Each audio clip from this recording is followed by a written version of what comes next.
Alright, it looks like we are now live. So, how's everybody been? How has everybody been? It has certainly been a while for me.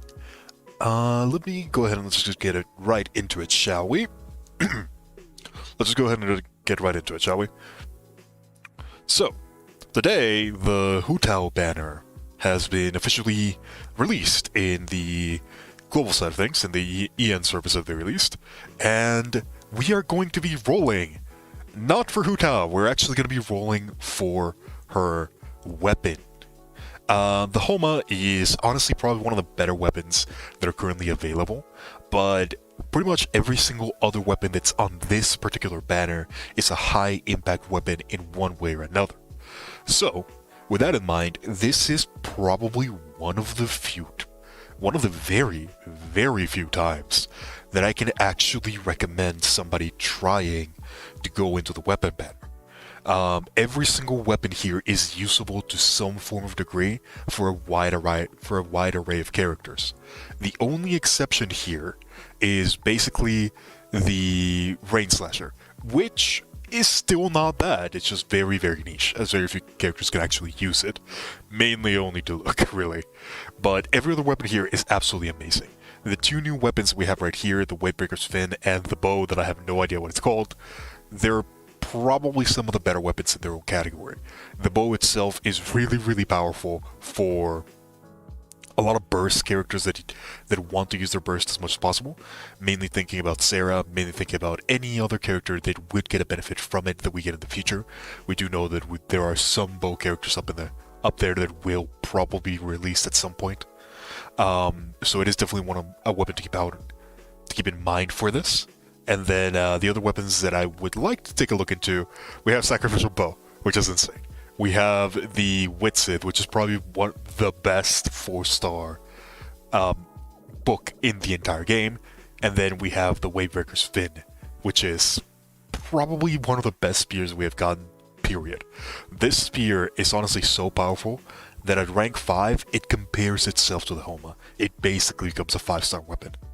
Even at rank 3, it's already highly, highly competitive, beating out pretty much everything in the category. It is, in terms of damage, much better than the Catch.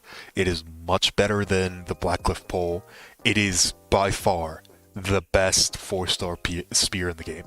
Even for characters like Shang Ling, who usually are capable of using something like the Dragon's Bane to a very high standard, this is actually better, even at rank 1. So getting even a single one of this is probably a good thing.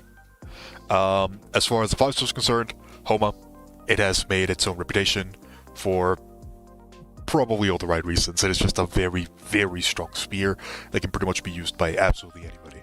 If you have a Tao, it becomes the best weapon in the game, period. And the other one, the Elegy of the End, the Elegy for the End. This, in my opinion, is probably the best designed weapon that's currently in the game. As a support weapon, this is pretty much the top that you can get for it. In terms of supported power, it works with pretty much any bow character that you can put it on. There's very few characters that cannot proc the effect consistently. It has a massive amount of energy recharge, which is incredibly helpful when you're in the support department, and the passive is just insane. EM is something that's probably never going to be bad, regardless of the situation. In pure geo compositions, it increases the strength of crystallized by a very, very decent margin. A lot of people have not talked about the changes to the crystallized shields that occurred not too long ago, but they're very, very strong. Especially if you buff them a little bit with EM. And EM, we all know how powerful it is for vaporized teams as well as melt. So, without stalling for much longer, let's go right into it. Let's see how far we can go into the Homa banner, and we're starting already with a 4-star, so that's pretty good.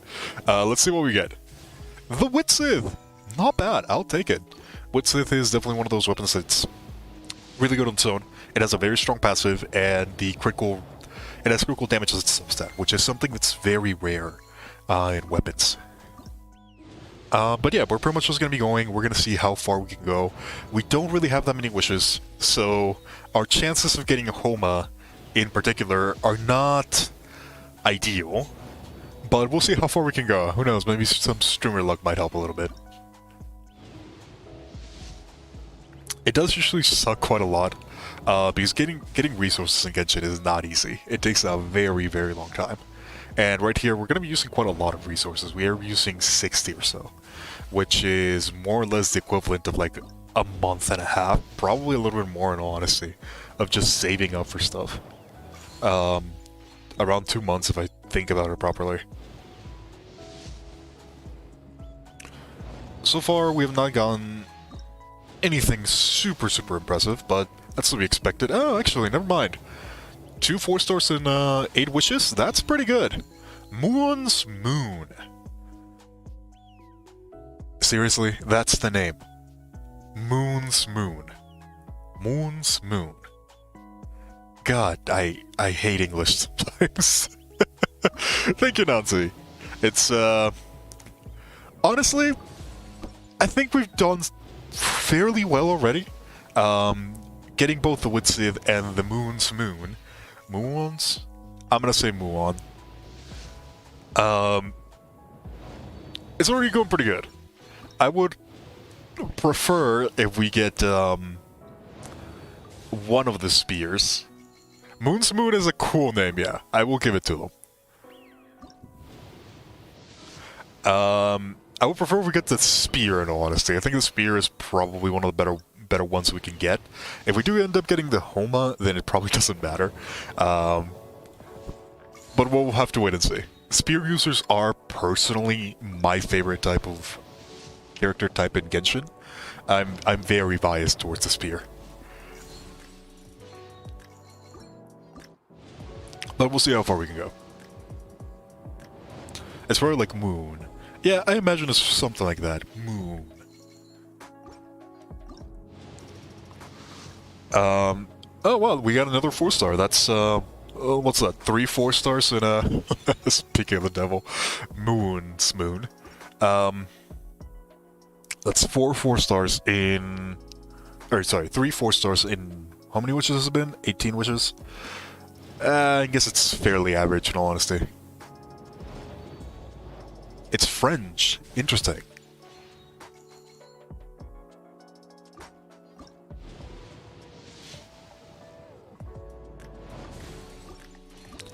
So as far as our pity is concerned, we do have 1 pity.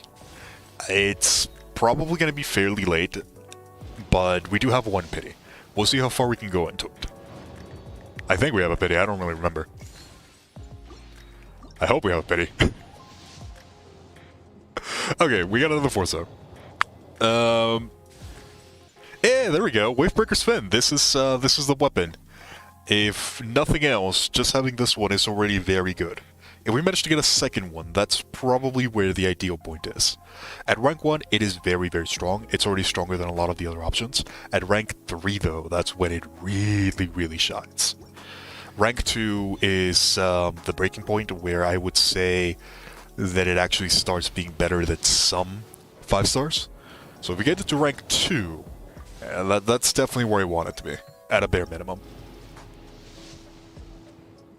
I have not chosen Homa for Fate because, or did I? No, I have not. I've not chosen Homa for Fate because, let's be real, I have 35 wishes remaining. I don't think we're gonna get 3. I don't think we're gonna get 3 5-stars within the 35 wishes that I have. And if we do, then, well, that's my issue, isn't it? Honestly, I'm not super convinced about the Fate system that we currently have. I think the fact that it doesn't stack up post banners is probably the thing that kills it for me. It is not very conducive to a summoning session unless you have over 240 witches, which is... it's too much. It is just way too much.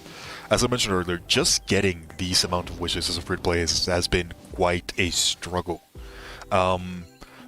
Just the 60 that you see right here, just what we have wished so far, is about the equivalent of almost a month of farming.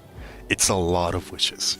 It's not easy to get them that much. So getting 240, it's not high.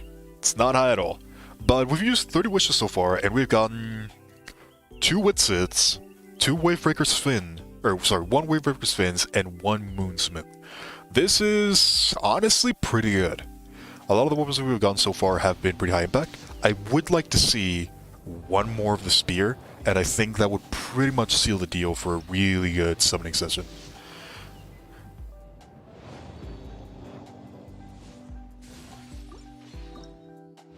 Frankly, I do not trust the, I don't trust the fate point system. I would not put it past MiHoYo to make it so that whatever you choose, the other thing gets a higher increase of chance. I would not put it past them. I'm not saying that's what would happen. What I'm saying is I wouldn't be surprised if that's something that happens.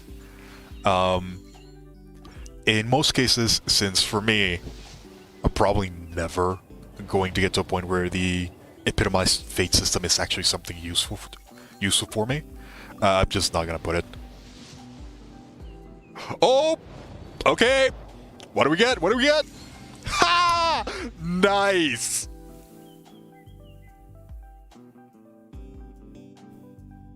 Well, would you look at that?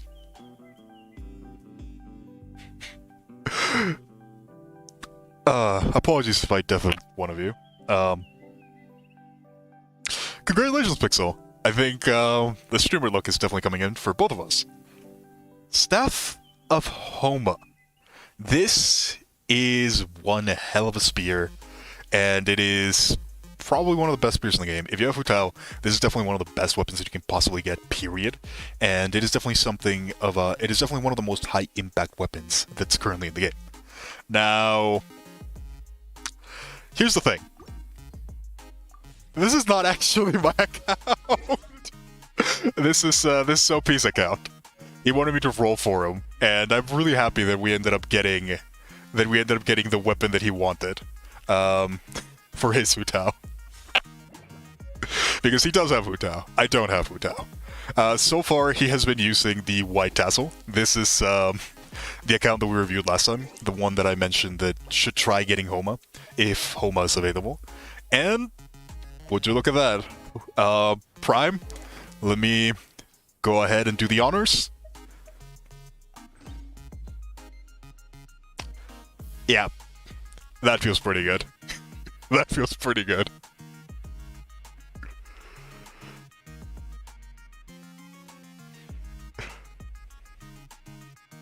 This is, yeah, this is honestly a really, really powerful upgrade. Staff of Homa on Hu Tao is... It's one of the game-breaking things that we currently have in Genshin. The reason for it is because Hu Tao synergizes really, really well with this passive, which makes a lot of sense. It is her personal weapon. But it is definitely one of the weapons that has been the most overtuned in terms of what it actually does. The passive by itself doesn't look like much when you first take a look into it, but when you actually look at the numbers, it ends up doing a lot. The HP increase is actually a very important part of the passive, surprisingly enough, especially for a character like Hu Tao. Hu Tao has some of the highest base scaling in the entire game. Her base HP is somewhere around 15k at max level. This means that this extra 20% is adding you another 3000 HP to the mix. And because Hu Tao scales exclusively with HP, that amount of HP added is honestly very important for Hu Tao. In addition to that, it also has the same passive as her ability, Guide to the Afterlife. If we take a look into Guide to the Afterlife, right now, it increases my attack by 6.26 of my max HP. If we take a look at Homa, Homa adds another 0.8 to that scaling, and then at low health adds another extra 1%. For Hu Tao, equipping Homa is pretty much the equivalent of upgrading Guide to the Afterlife like 4 times. It is a massive, massive damage increase. So yeah, this is one of the reasons why I actually do not recommend Hu Tao for a lot of free-to-play players. I do not get me wrong, she's really good in the free-to-play spectrum because she can use a lot of weapons that are very effective for her, but her teams tend to be very expensive, and her upper potential is often limited to do you have Homa or do you not. The traditional hyper carry Hu Tao that we see in a lot of teams is only possible because of Homa. Without Homa, this doesn't mean that she's bad. No, by no means. She is very, very strong. She's just not a hyper carry. She becomes a lot more of a burst support. Burst support, not really. Of a burst DPS. Similar to Tartaglia. She focuses a lot in the free-to-play spectrum. Let me rephrase all of that. In the free-to-play spectrum, Hu Tao is not so much a hyper carry. She's more of a character that stays in for her cooldown and then switches over to another character to take over. Similar to Tartaglia. And yeah, congrats Prime. You now have Homa and Hu Tao. So, with that out of the way, you still have 24 witches remaining. What do you want me to do with those? Do you want me to just save it and leave it as is? Because in all honesty, that's probably a good idea. Unless you want me to try to get the C1 on Hu Tao. What do you say?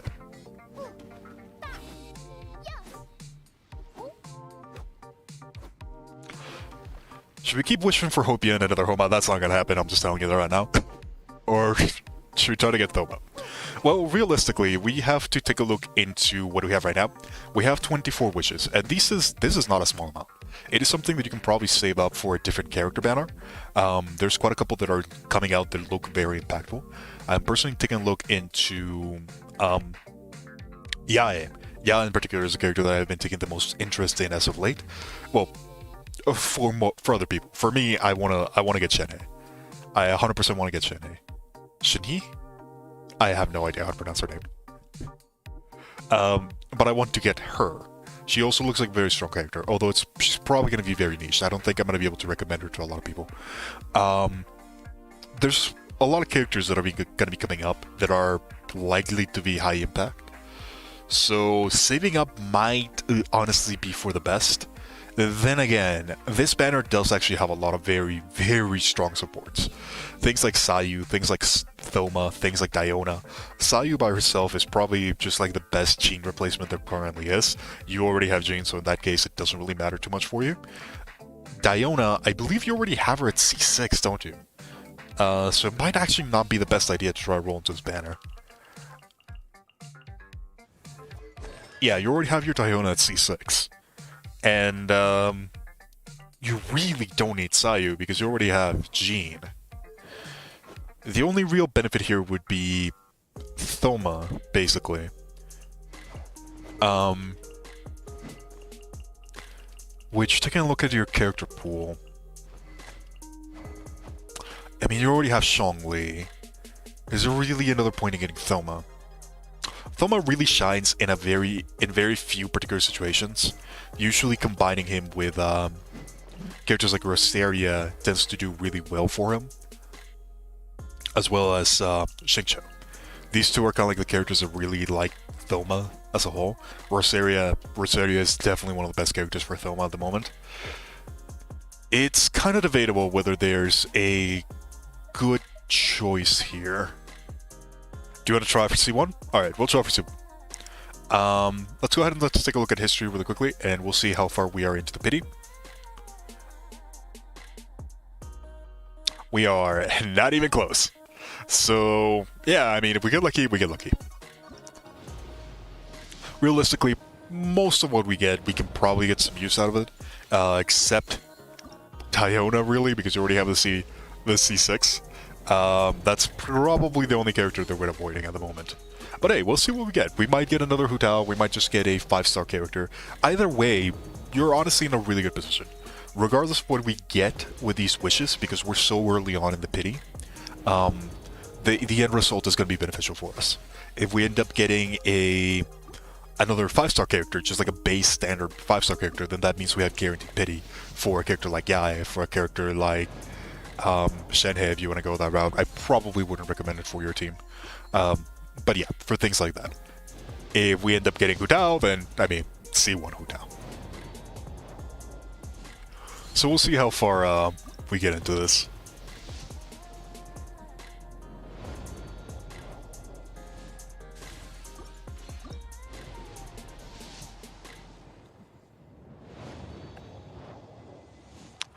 I'm still thinking whether we should try to do a little bit of Abyss after we're done with this or not. I've not done this week's Abyss, and I have no idea what's in it either. Oh, a flute. That's not great. This weapon has fallen from grace. It is certainly fallen from grace. It's okay on certain characters. I think you have stronger options available to you right now.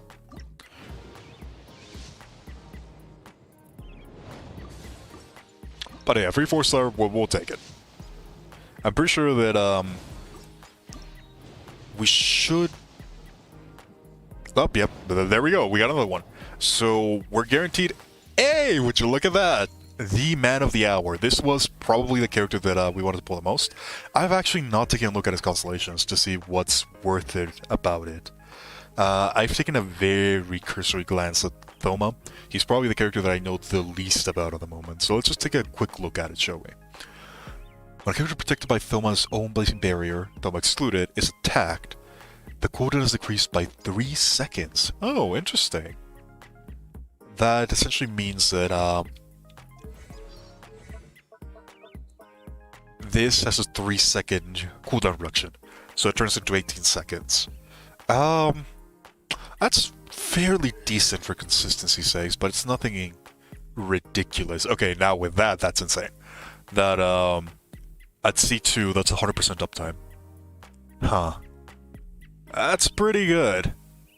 Abyss is the same one as the previous one. That one was pretty lame. I'm probably still gonna do it. It shouldn't take that long, in all honesty.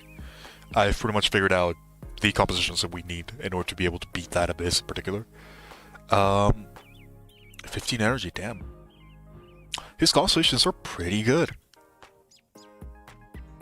Yeah, Homa looks pretty strong. Not gonna lie. That's actually quite a bit of everything. The scaling for the shield, I already knew that it was fairly okay. It's not that high, but it can get pretty powerful.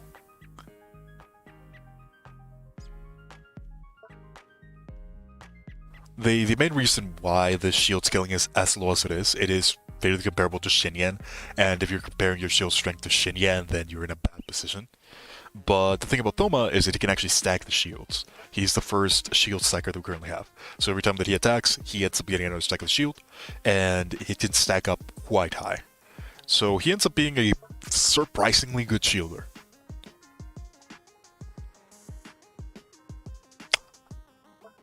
Honestly, pretty good. Honestly, pretty good. Alright. So, let's go ahead and continue.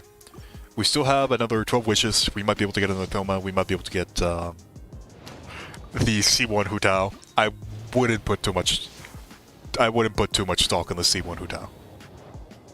We just try replacing Zhongli with Homa. I probably wouldn't recommend it. Homa is really, really good. He's not good enough to replace Zhongli. The thing about Zhongli is that he just has 20% all shred, resistance shred entirely. So that affects the entire team. That also affects not only Hu Tao, it also affects Zhongli himself, Albedo, it affects Xingqiu. So it just does too much. If you have the Zhongli Albedo combo, there is no replacing that. That combo is just too strong. Where Homa does actually shine, it'll probably be in reverse meld situations. A lot of different characters can take advantage of that, and we might end up getting some characters that can take advantage of it further when we go into the future. So we're coming up to the end of this summoning session. I'm pretty sure that we are about to hit the next 4-star. Yep, there it is. And Sayu, would you look at that? Not bad at all. So, we'll just go ahead and we'll use the last 3 wishes. Probably just gonna get 3-star weapons, but there's a little bit of hope, isn't there? Last wish. We'll see what we get. To be expected, but that went pretty good. That honestly went really, really good. We ended up getting what we wanted for this particular account. We have the Staff of Homa now on our good old Hu Tao. Now it's just going to be a matter of actually leveling up the Staff of Homa.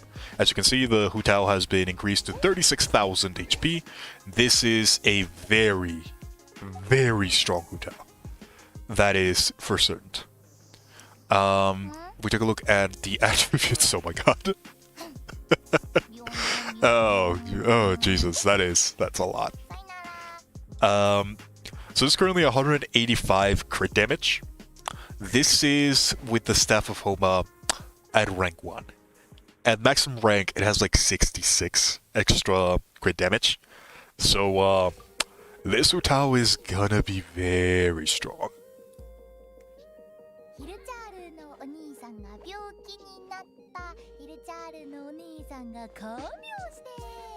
Adorable. Yeah, OP is entirely free to play. I know that his account might not look like it, but he is entirely free to play. He just did really good in getting high value characters. He saved up a lot of his resources for priority picks, and he did get a little bit lucky here and there, but overall his management of the account has been top notch.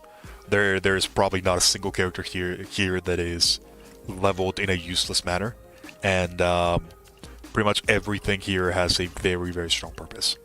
He has a lot of high value compositions. He has a lot of very high power things he can manage. And now with the addition of both Thoma and Sayu, the options keep on getting higher and higher. Honestly, just amazing team compositions altogether. I know that for Abyss in particular, he has access to a lot of very strong teams. Over here, he has a Tartaglia with Ammo's Bow that's already very, very strong. He managed to get the Raiden, which can now get the Wavebreaker's Fin. That's something else that we ended up getting. So, yeah, honestly, both of your characters ended up getting pretty good upgrades. Wavebreaker's Fin, even at rank 1, is better than a lot of options. It is actually better than, what's it called? The Catch, in terms of damage. The one thing is energy recharge. 2-9, that's enough. That's honestly enough. I would probably use the Wavebreaker's Fin on your Raiden, now that you have it. It's a lot of damage.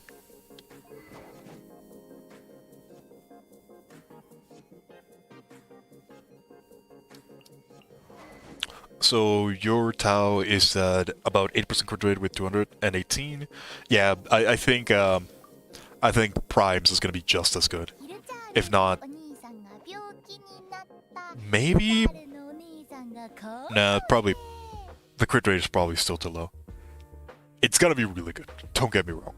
After the upgrade is finished, it's gonna end up being about 200 and how much is that? 230-ish. 230 crit damage. Multiply that by the crit rate. Yeah, this is gonna be strong. Your Hu Tao is gonna be very, very strong.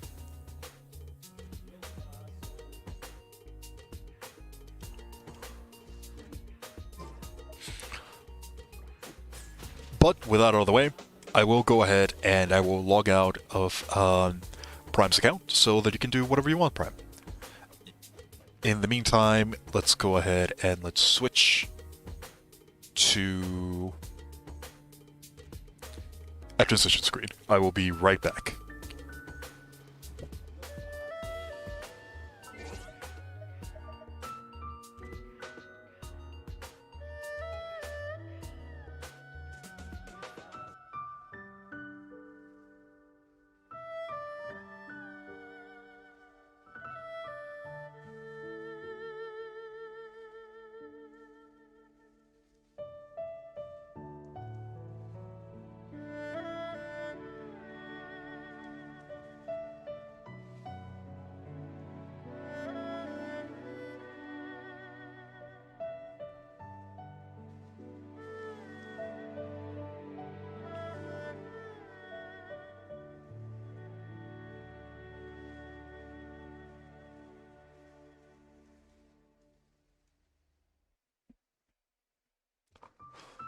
No worries, man. Whatever.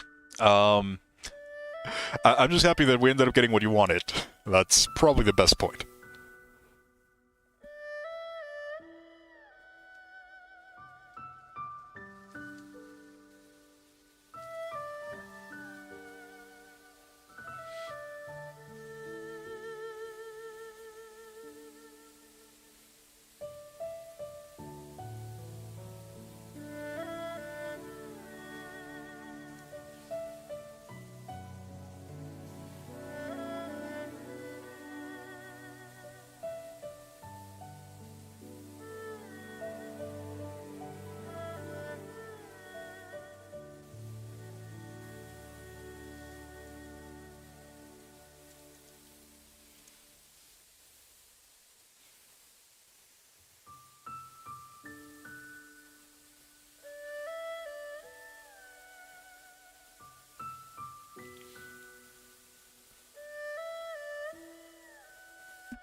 You got two Wavebreaker's fins. Should I fuse them or split them between two characters? Um, that's gonna be a decision depending on which characters are using. How many spear users are you currently using? If you really need two of them, like if you have something like Xiangling and Raiden on the same team, I can probably see it, but if that's the case, you might end up being better just trying to get the catch, giving that to Raiden, and then just fusing the two Wavebreaker's fin into a single one for Xiangling. That might end up being the better result. And that's probably what I would recommend, if I'm being honest. The thing about the Wavebreaker's fin is that it's really, really strong at base already. But getting it past that level where it becomes even stronger is definitely worth it. And that level starts at C2, or at rank 2.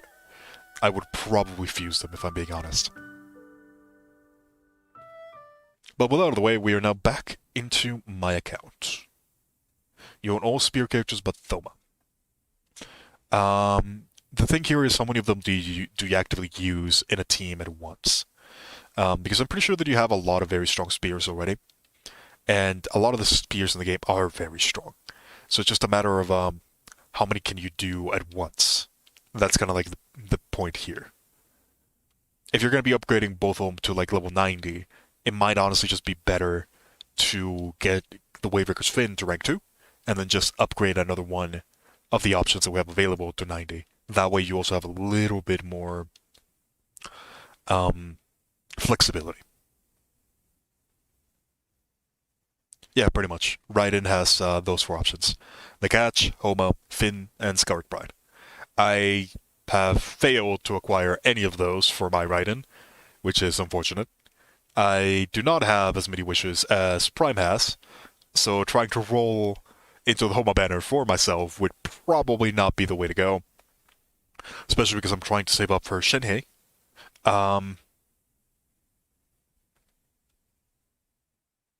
might give it a go. I mean, I did end up getting the 5 wishes, the 5 free wishes, and I do need the Wavebreaker's fin. It could be a good option. Yeah, that's pretty much the worst that could happen, that you would just have to switch up between different characters. Oh man, do I really want to roll in the Homa banner? What are the benefits? What are the negatives?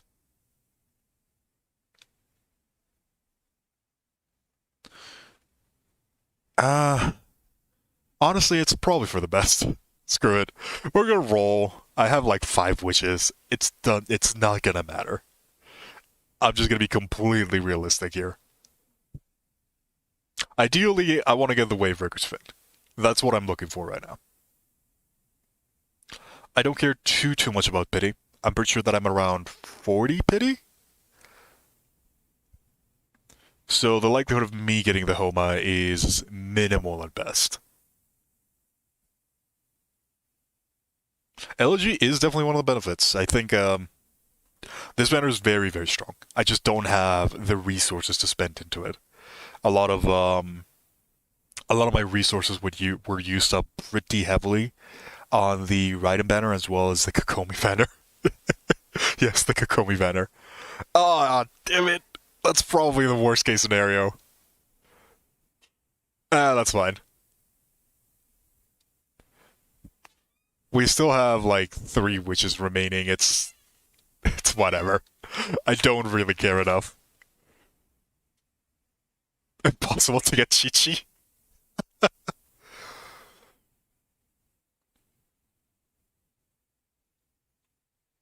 Elegy for the end is very, very strong. That is 100% sure. This is one of the best weapon banners we have seen, period. I would probably put this as the best weapon banner. So I don't feel that bad rolling into it. I do feel a little bit bad about the results. Let's see. I mean, rank 4. Rank 4 with let's go. Uh, it's not the worst thing in the world. This weapon is actually very strong on Diluc. It has a lot of benefits for Diluc in particular, mainly because of the way that he ends up working. It's just, In terms of pyro DPS, Diluc is not the character that I use. The character that I use is Shankling. She just ends up being a lot better based because of the teams that I have. Um, just kind of a meme at this point.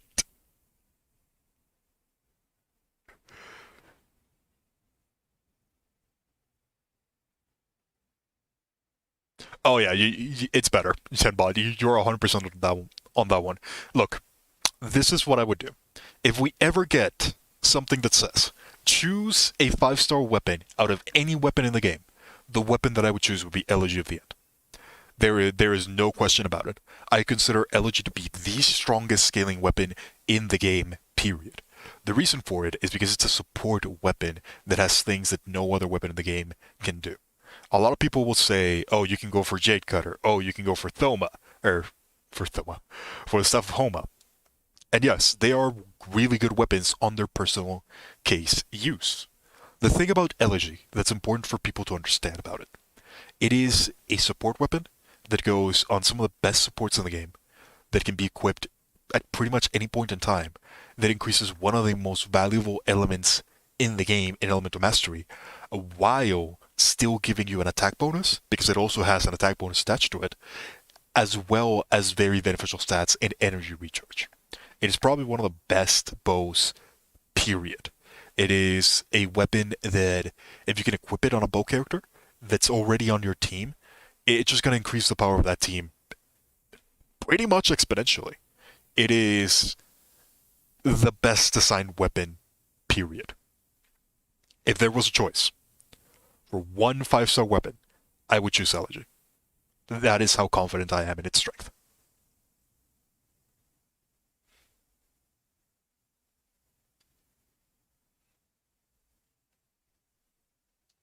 It'll still be the worst 4-star claimer. Yeah, it's not great. It is not great. On Diluc, it's passable. On pretty much everyone else, it's just it's not an option. It's just not a realistic option. The only reason why Diluc can take advantage of it is because the Elemental Mastery does actually bring a pretty decent amount of power, and the Bane is very strong. One of the reasons why the weapon is very weak is because of the low amount of attack power that it gives. Right now, mine is at like rank 80, and as you can see, it's only giving me like 449. That's not a lot, and it just doesn't have enough to compensate for it. The Elemental Mastery is, while good, also not that high. This weapon is pretty much useless on anybody not named Diluc. Diluc is the only character that can use it properly. The Bane does benefit him quite a bit because of the way that Diluc wants to fight. He wants to be able to trigger Vaporize in pretty much every single one of the hits that he can. So more often than not, you're going to be pairing him with Xingqiu, at which point the Rain Slasher ends up doing pretty good. Will it do better than other options? Well, it'll do better than the options that I have, at least. So, not ideal, but considering the alternatives, it's whatever.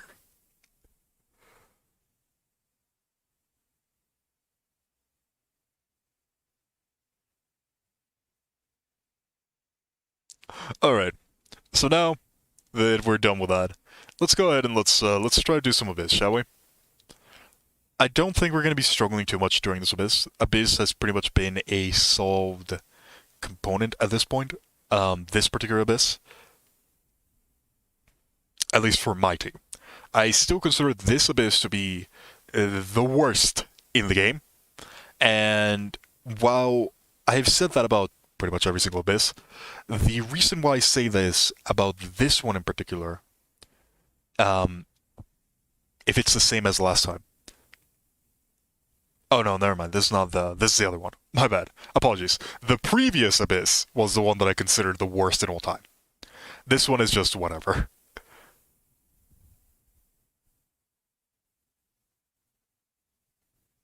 It'll be better than your 3 support grades, so it's not level 20 fish? Yeah. 100%. Alright. We're just gonna bring random teams that I don't care too much about. Sure. Why not?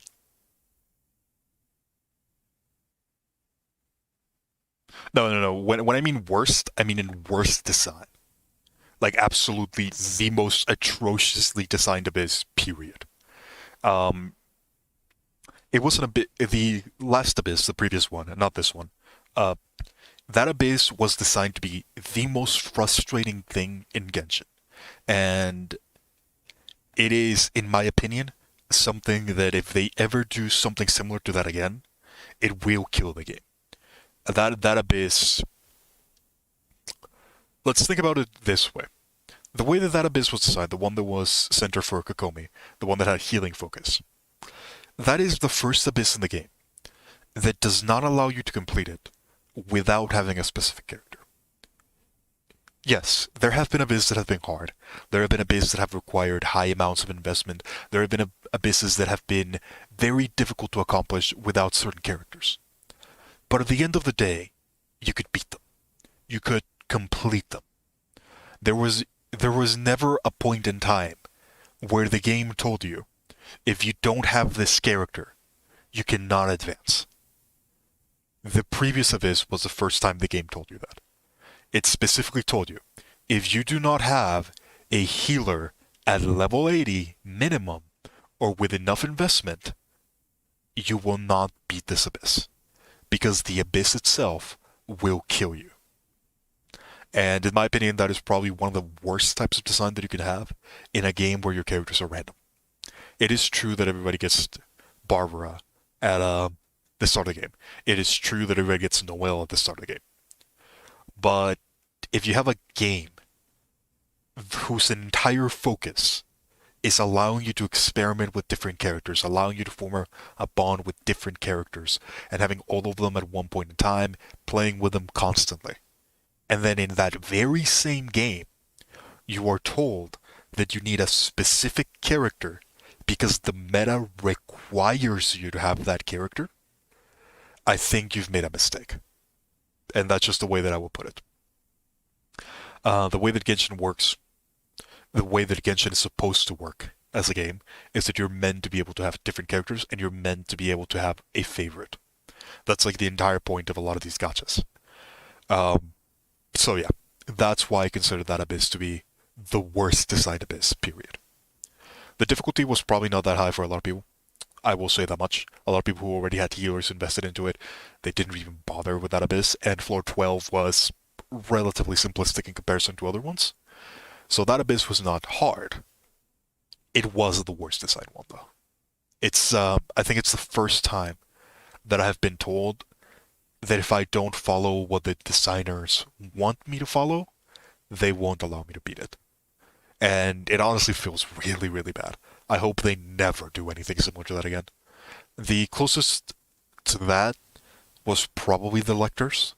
The lectors at the very beginning, they required you to have a very specific composition in order to be able to beat them within a certain amount of time. But at the end of the day, you could still beat them even if you didn't have those characters. It's just you wouldn't be able to get 3 stars on it. But you could still beat it. Um, that wasn't the case for that Abyss. If you did not have a healer leveled up, you couldn't beat it. Just period. That's the one that I was talking about. Yeah, corrosion. Albedo is amazing. I love Albedo as well. You have the best mediocre character in the game, Albedo. Yeah, sure, I can do that, Pixel. It's not that bad. I could do that at some point. Maybe next week. Right now, I'm gonna be completely honest. I am incredibly burned out on Genshin. I've not been playing Genshin at all. I haven't even been doing dailies. I've not been doing much of anything. The new event I've pretty much ignored in its entirety, and a lot of the videos that I had planned, I actually had a half-finished video on Tartaglia that was made on the new design that I've been working on for quite a while, and I just didn't I just didn't want to finish it. I know that's not a great way of putting it. It's just I've been really, really burned out on Genshin. A lot of the decisions that were made during the anniversary, a lot of the things that were made during the events that happened past that, they really burned me out emotionally. They really burned me out into not wanting to play the game. So I had to take a little break from it. This is actually the first time that I've played Genshin in probably like a week and a half. Um, and yeah, the game's still pretty enjoyable. But yeah, I do want to continue playing Genshin. Don't get me wrong. I want to continue making a lot of content for it. There's a lot of things that I've planned. There's a lot of things that I've been working on the back scene for quite a while now. I'm even working with a friend to try to start a new series. That was not Genshin related, but I'm working on a lot of things for the YouTube channel. I want my YouTube channel to grow. I want my YouTube channel to become great because I know that I can do it. I know that the community that we have right now can grow to big heights, and it can be a really pleasant community to be in. Um, the effort to get to that point has been dragging me down quite a bit, and I did probably need a little bit of a rest. Um, but I'm gonna work on it. I'm going to work on it. I will not give up. That is the one thing you will never see me do.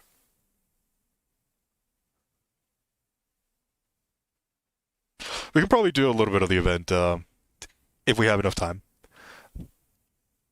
I think we probably will have enough time. In all honesty, I don't think it's gonna take me that long to beat this particular abyss.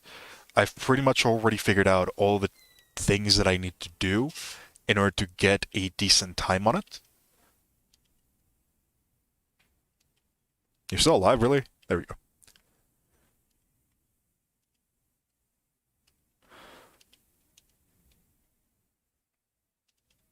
I'm not even using my Shanglang. Where's the last one? Oh,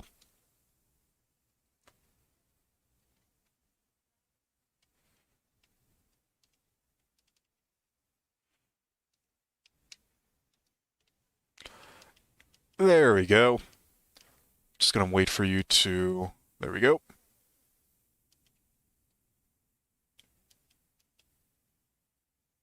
I love Raiden. I love Raiden, by the way. She's definitely one of my favorite characters.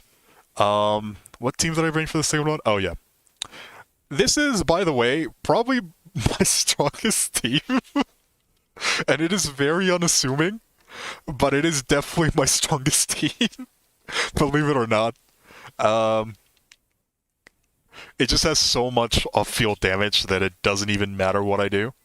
And because of the way that Xingqiu interacts with Bido, my Bido shield pretty much never disappears.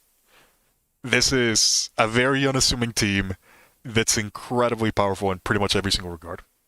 And I can explain it a little bit more in detail once we actually go into it a bit. But yeah, this is the.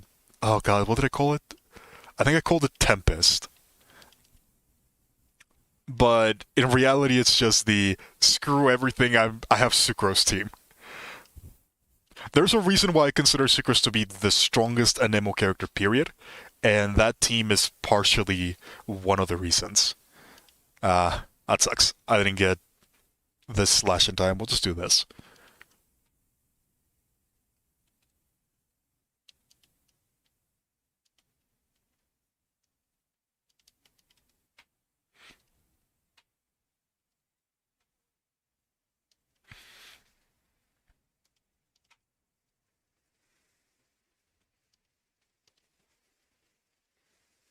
I absolutely love this team, by the way. This is probably my favorite team to play just because of how fluid it feels. It is not my strongest team, but it is definitely my favorite to play.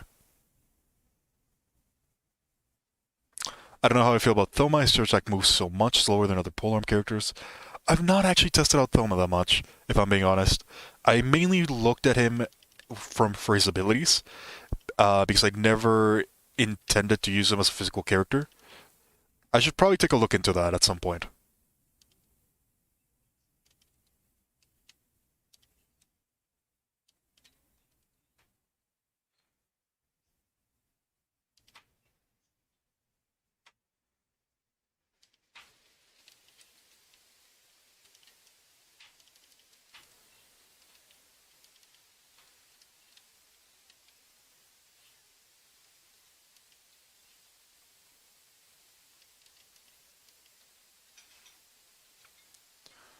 And that should be it. Let's go ahead and do that.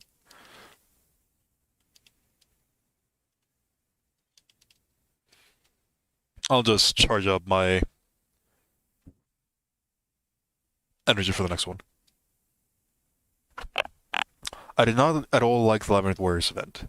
I don't enjoy Dungeon Crawlers games, so that's probably why.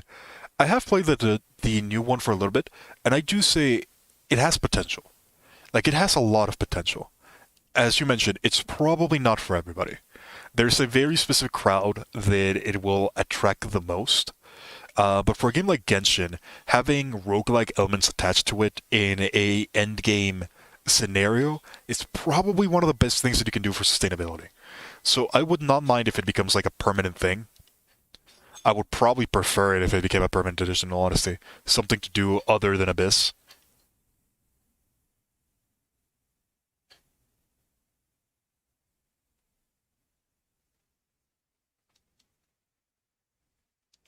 I am personally a fan of dungeon crawlers, so I'm probably a bit more biased. Um, but just from a sustainability standpoint, I can definitely see an event like that one, if it were to become a permanent thing, that it would probably drag in a lot of people.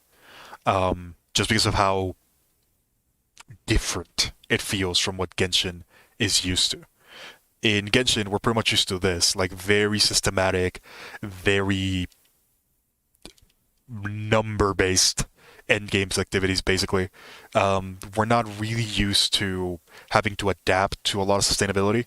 We can use a lot of teams that just don't care too much about stuff like that, which is one of the reasons why healers have been so poor.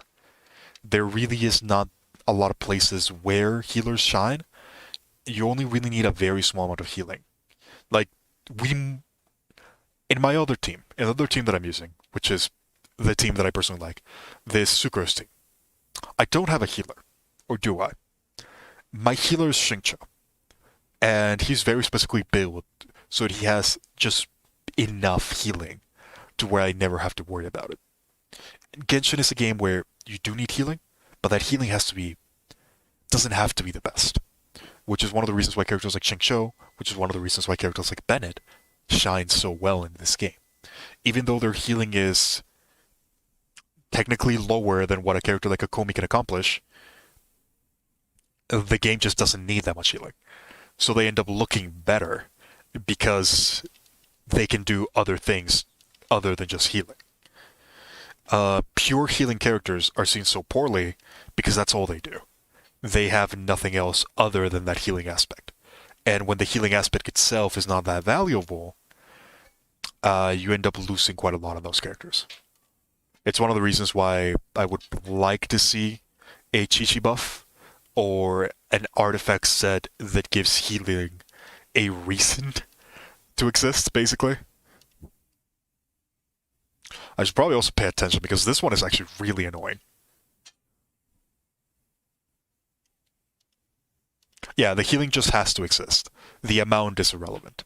It just has to be there at some point or another.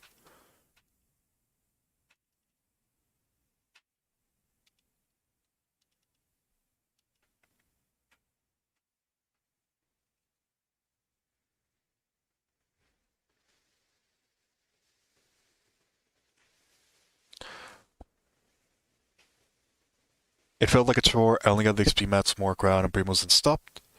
I can definitely see why it would feel like a chore. I definitely felt like that the first time that I tried it out. It might have been because of all of the cutscenes. I normally don't mind the cutscenes that much. I do think Labyrinth Warriors had a little bit too many. It just felt like I was going through cutscenes like crazy. Like every 3 steps there was something new.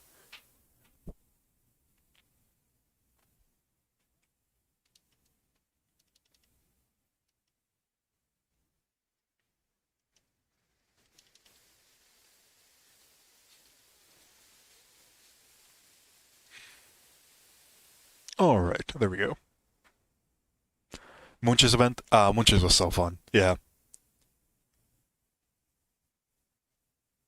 Munch's was definitely really fun. That we need something like that, like a rush of enemies just rushing at you without you having to worry about time or anything like that. The thing that makes Abyss so frustrating is the timer. Like that's the thing that kills Abyss for me. If it wasn't for the timer, I think Abyss would be a lot more enjoyable.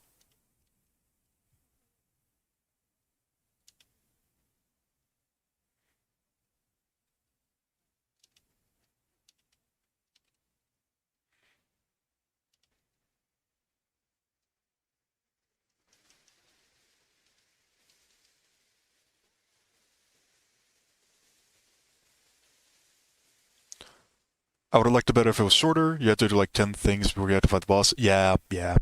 I can definitely see that. I don't think the I don't think that's something that is necessarily bad. I do think that it could probably use shorter floors and then have a bit more bosses in between. That might be a better way of going about it. I don't know. It certainly has potential. It's probably the closest we have had to a proper endgame activity. Um, but it has flaws. That is for certain. It will not appeal to everybody. There are definitely things that it could be improved.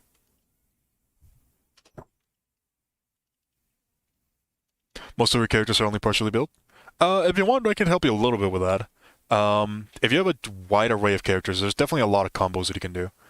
You don't necessarily have to go for like the meta combos all the time. For the most part in Genshin, everything is very fairly balanced. There's only like two or three exceptions to the rule, which is basically like perfectly built Hu Tao and Whale Eula. Those are probably like the only two characters that truly break the game. Whale Raiden. Whale Raiden, there's an argument for it.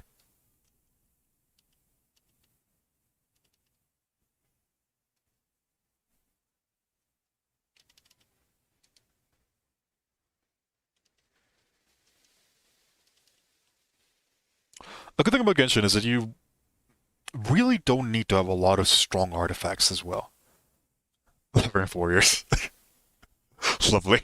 The next part of the mission started while I was in Abyss. That's funny.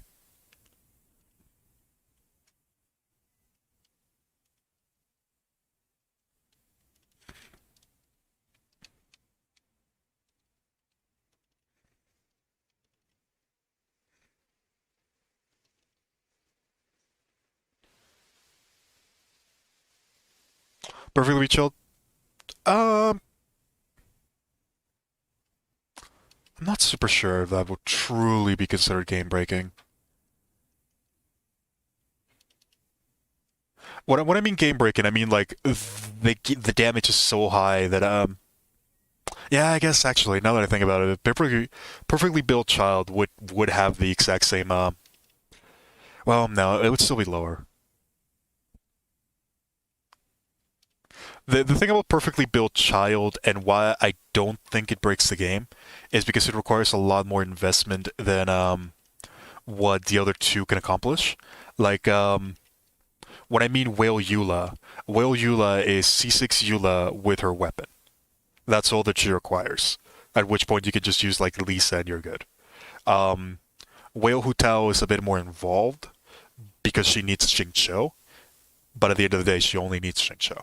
If you're going for like the completely destructive, I kill everything in a single hit, at that point you need the C6 Diona and Sucrose. The same thing kind of goes for Child.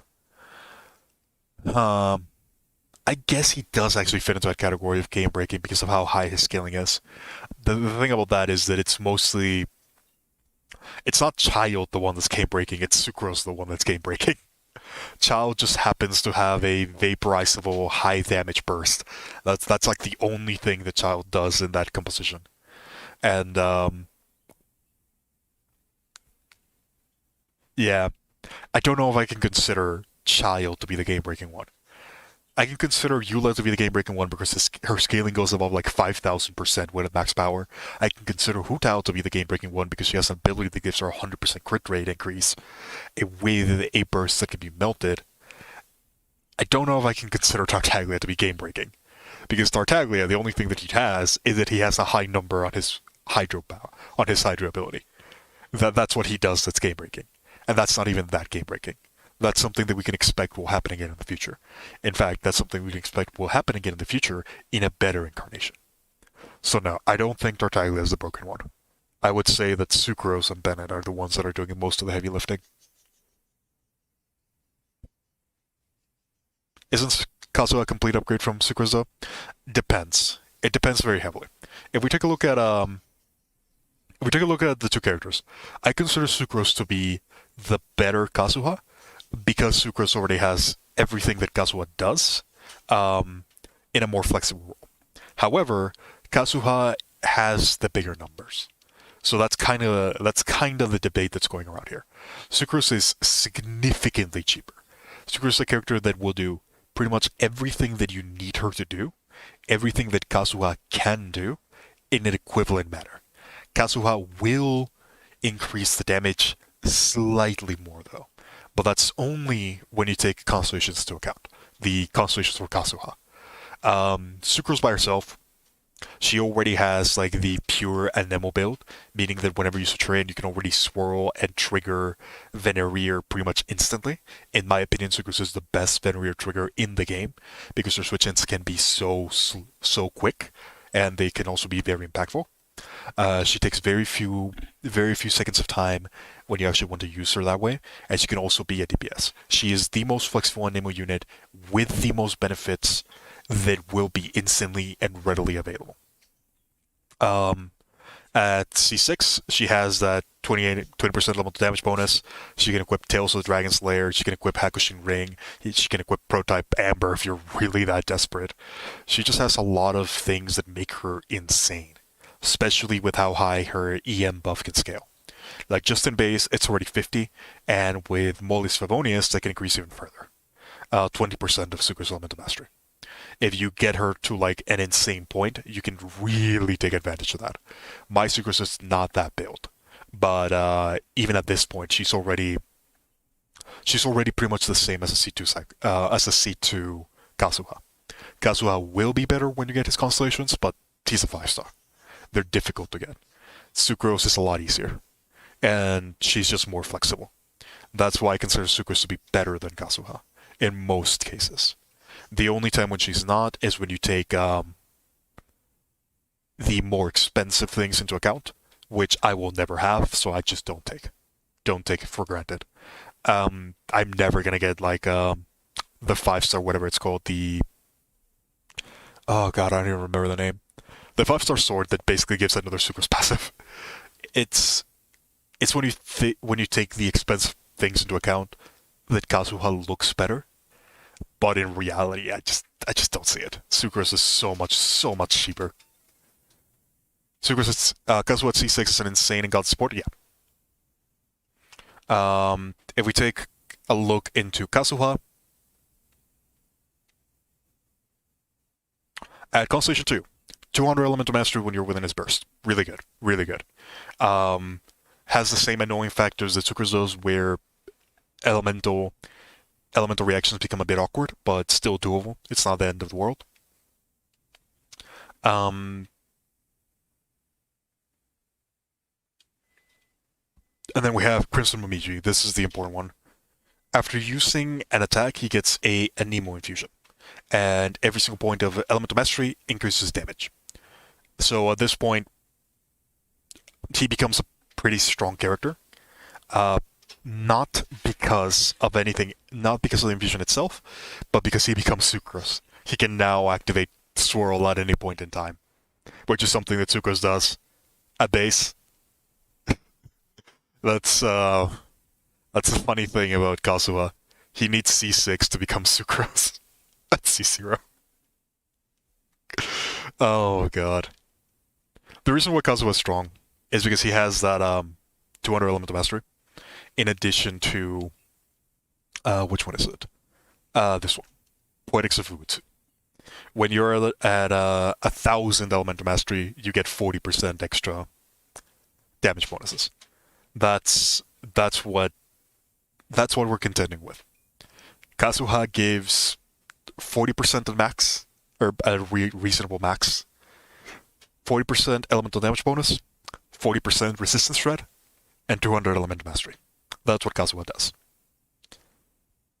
Sucrose does the exact same, which is why I consider her to be better. 50 elemental mastery here, a lot more elemental mastery from here. You can get a very decent amount from this one.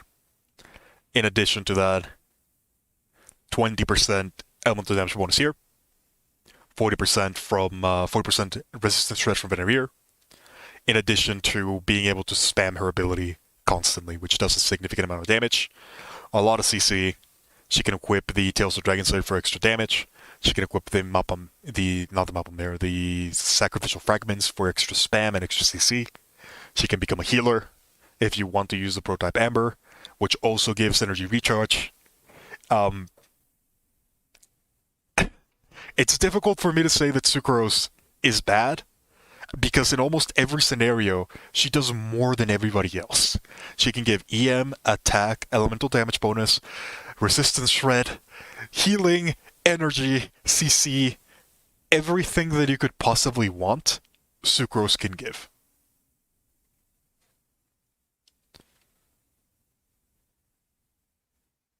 Yeah, it's really easy to infuse to get what he does.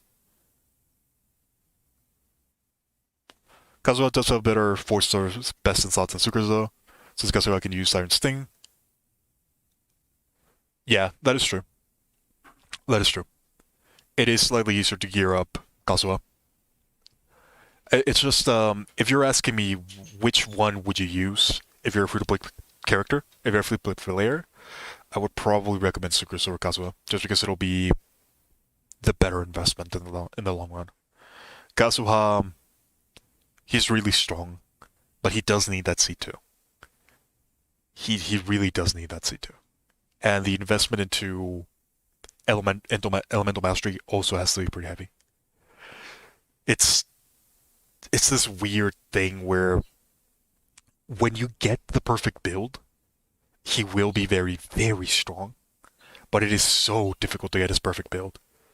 It's one of the reasons why I don't rate him so high. I rate him at about S in the tier list for free play, because it is very difficult to get that gear. He has the same problem that Raiden does, where the auxiliary parts are easy to obtain. Like you can get a weapon very easily, you can get a team very easily, you can get pretty much everything around him to a reasonable degree, except for the artifacts. The artifacts are where you will struggle very, very heavily. And that's kind of like the turning point. Are your artifacts for the mixed build good enough? If they are, then go ahead and go for Kazuha. If they're not, then go for Sucrose. That's kind of where I would go for. If you have really, really strong Venery artifacts, that's when you consider Kazuha over Sucrose.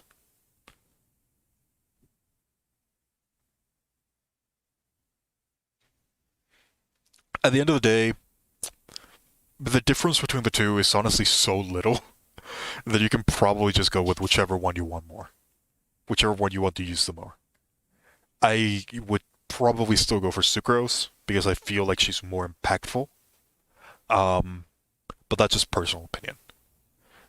If you like Kazuha more, they honestly do the exact same thing, and the difference between the two is so often literally in milliseconds of difference.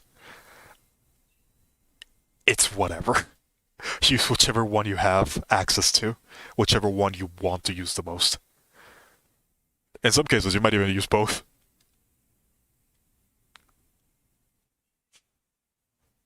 This one is the cuves, yes?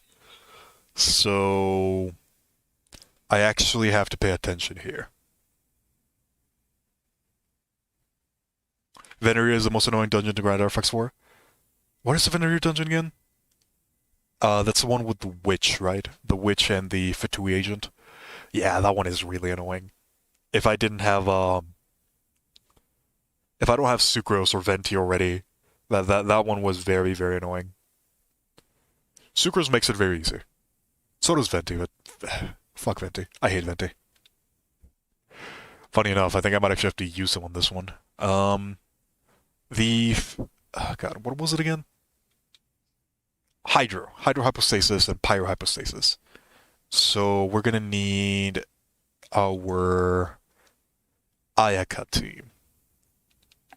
Do I have my Ayaka equipped? That's a good question.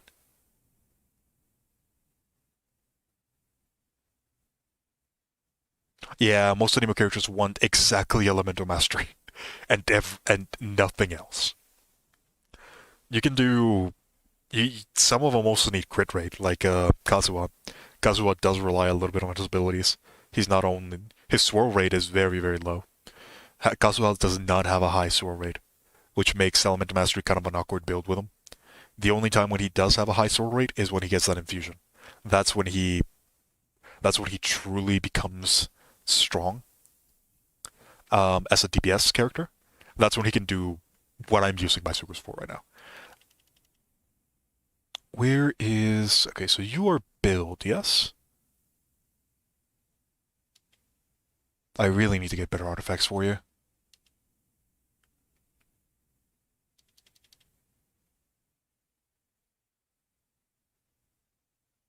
Do I even need Venti? Can I get away with not using Venti? I hate Venti.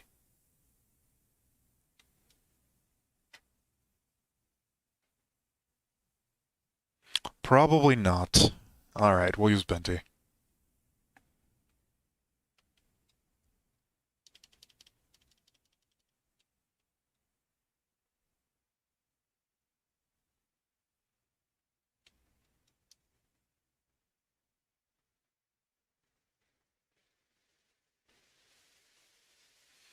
I really need to clean up my artifact department, don't I? Oh, yeah, Xiao. I don't even consider Xiao to be an Anemo character. He's a Nemo because he's a Nemo. Poor Venti. Yeah, he can remain poor. I hate him. I might be a bit too biased against him. Uh, Jesus. My Daeona's already built, I know that much. Did I bring Mona? I guess I probably have to. Nah, we'll do Xingqiu.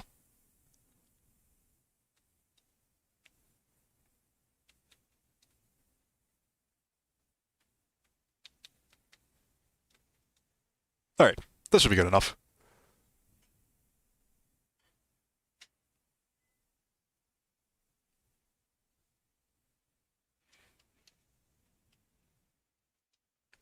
I am probably being a bit too unfair on Venti. I don't know what it is about him, I just don't like him. Something about his design doesn't resonate with me. Is it the outfit? It might be the outfit.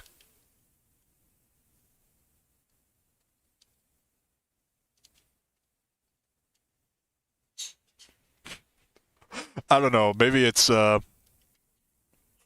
in very much the same way that Raiden took one look at Venti and knew that she was not gonna like him. That is exactly what happened to me as well.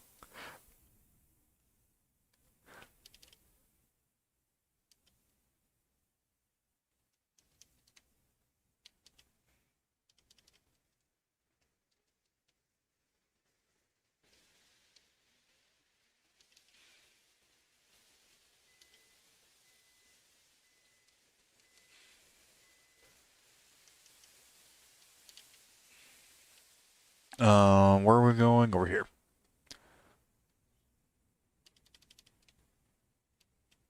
Oh god, that actually did a lot of damage. And it looks like I'm lagging quite a bit. That's worrisome. I'm hopeful the stream is not suffering too much. Is there a little bit of stuttering? There was a little bit from my end. I'm hoping it won't show up too much. Let's see. A Rofora with EM, ER, crit percent, and flat attack is worth erasing a bit, right? That's the flower, yes?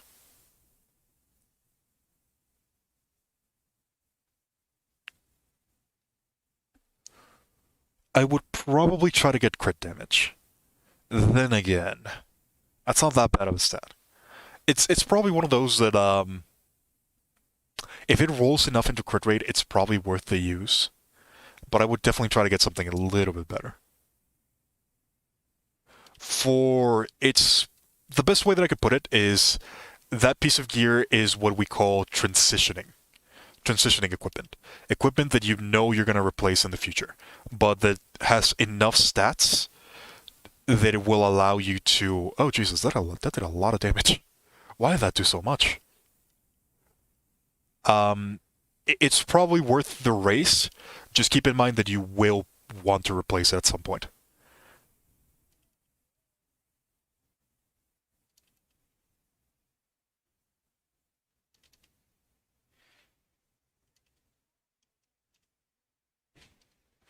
I definitely not definitely did not bring the team that I probably should have for this one. The good thing about this team is that if I'm ever in a situation like this, I can just rely on Tartaglia Raiden. It really does feel like I have 3 DPS characters in this team. Which, I mean, I guess I do.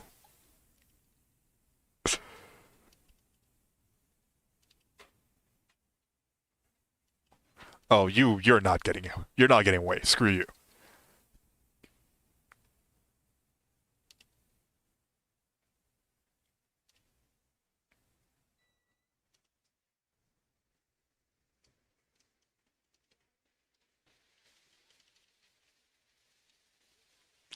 That was probably a waste. I probably shouldn't have used that. Oh well. Shiminawa hates you. Yeah, child is here. It'll be helpful. It's kind of one of those things with artifact grinding. It is just so difficult to get the perfect substats because there's so much randomness to it. Oftentimes, just saying good enough is just good enough. It takes literal months to get something remotely usable. Um, so we just take what we can get. In all honesty, as long as it brings enough so that that's a problem. That is a big problem.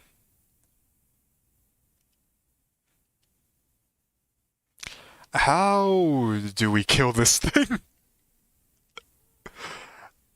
I don't think we can.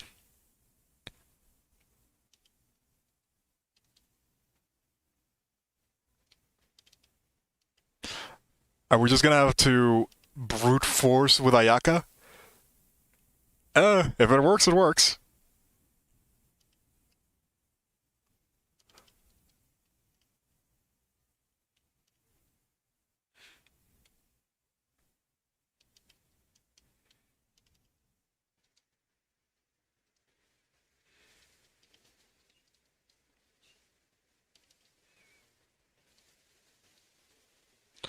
Brute force with Ayaka. Sure, why not?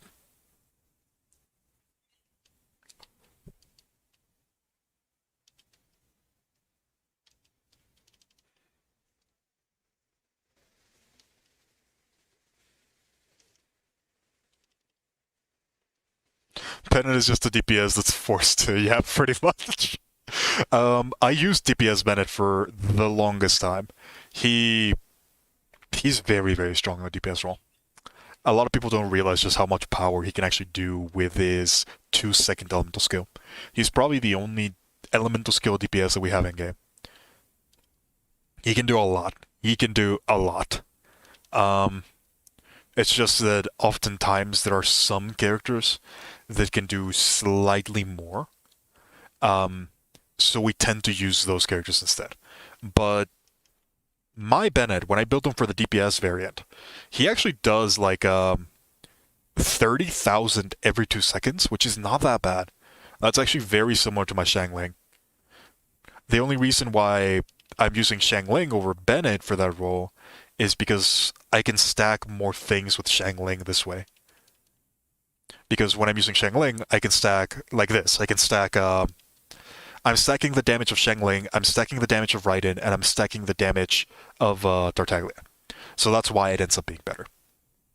Because rather than just having 2 characters doing damage, I now have 3 characters doing damage. And because Bennett's buff is basically like adding a 4th character into the mix, every single one of my characters are doing something at every point in time. That is one of the reasons why I like this team quite a lot. There is never a dead moment for any one of my characters.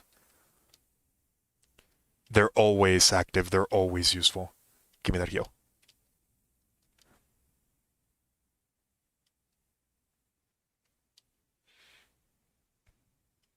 I might have to reset this one, in all honesty.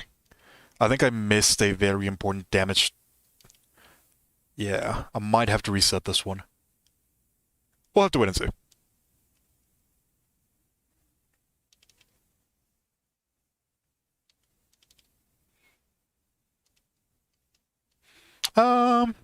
We might still have enough time.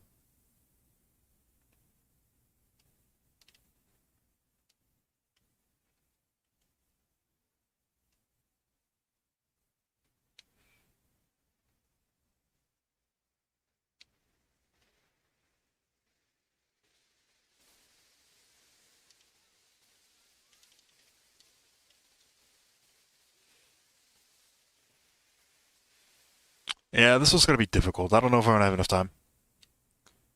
I missed a couple too many of the thresholds.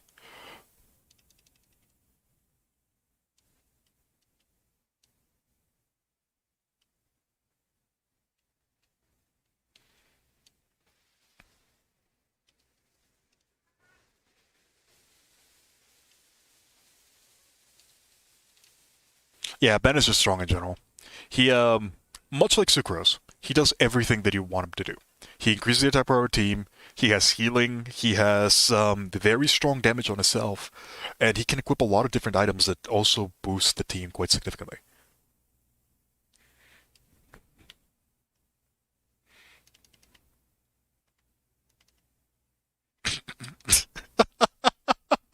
I had to reset anyways, that's fine. Oh, that was funny.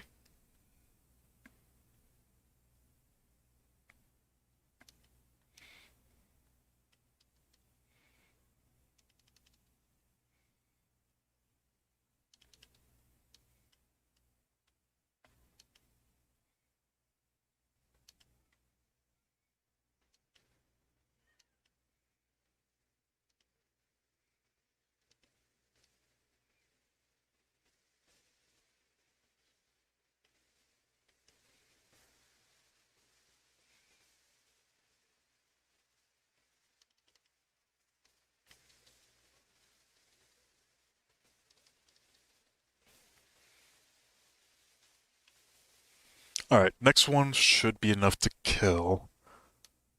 Not with that one. I need like one of the animations where he'll stay down for a long time. Screw it. This will have to do.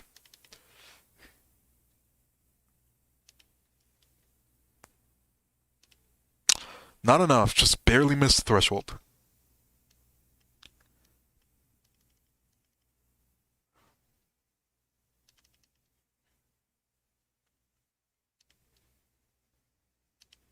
This might be another reset. Oh yeah, that's definitely another reset. Uh these cubes are annoying. It's just because they have such a random aspect to them. You have to pretty much wait for them to do the right animations. Some of them are predictable, not all of them are predictable. I did that too slow. Yeah, I'm just gonna reset that one. I have to get like the timing right so that I can release the Ayaka burst in time. And wow, that is frustrating.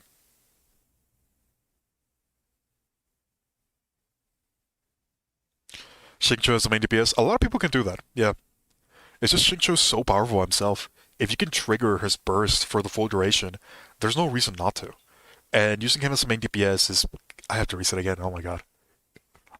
The focus.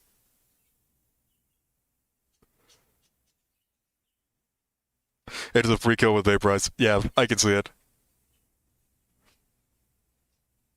I don't have as much burst as your Hu Tao, that's for sure. I have a lot of sustained DPS, but not enough burst.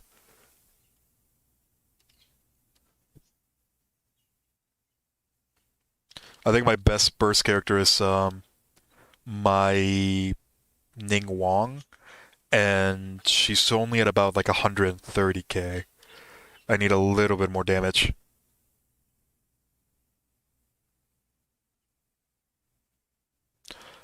I think I can get my Tartaglia to like I'm pretty sure I can get my Tartaglia to like 200k, but I don't know if that's worth it. In most cases, that's just not enough to kill everything.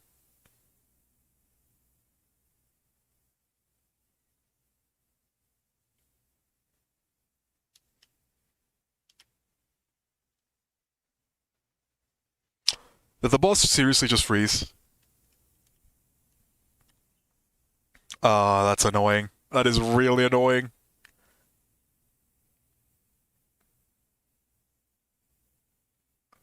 Ah, screw it. I don't care anymore.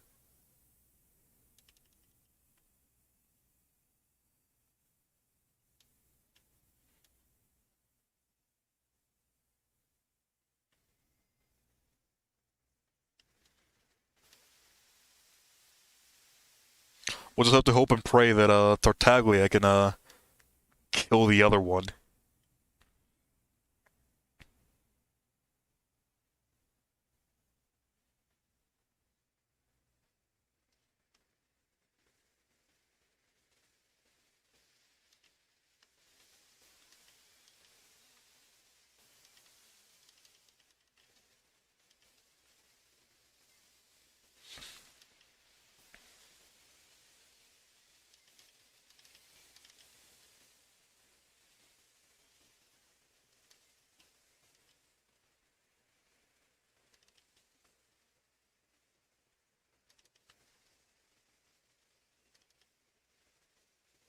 This one just moves around too much.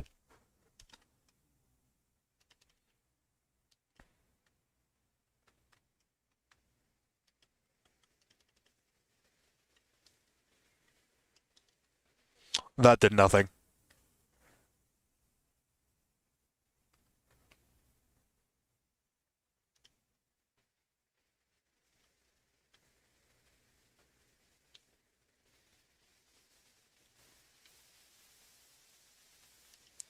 I'm gonna have like one damage face at most if I'm lucky. Yeah. I'll just do this another time.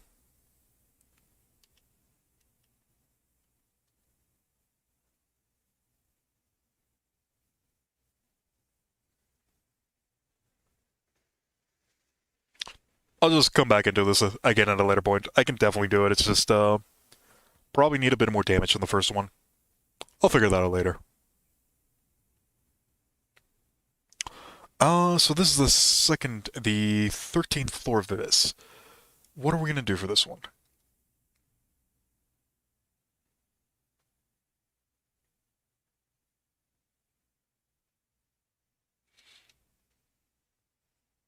I don't actually remember what this abyss floor is.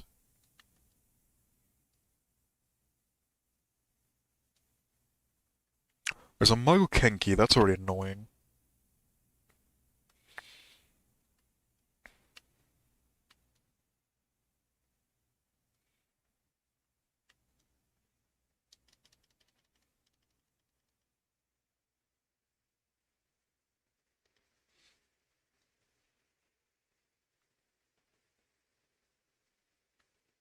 I'm gonna need a something.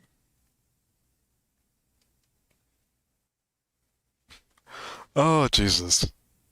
I really need to work on my side characters.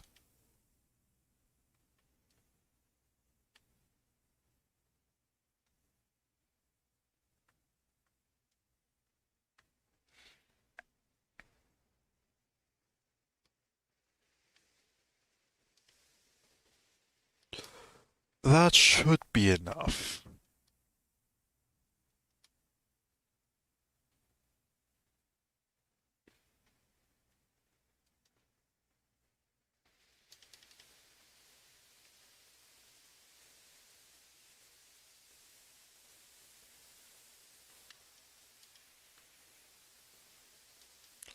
I feel like this abyss floors 12-3 and 12-2 are harder than last time. Yeah, they're definitely harder. They just have more health. There's just more enemies that you have to kill. Um, the only positive part about it is there a positive?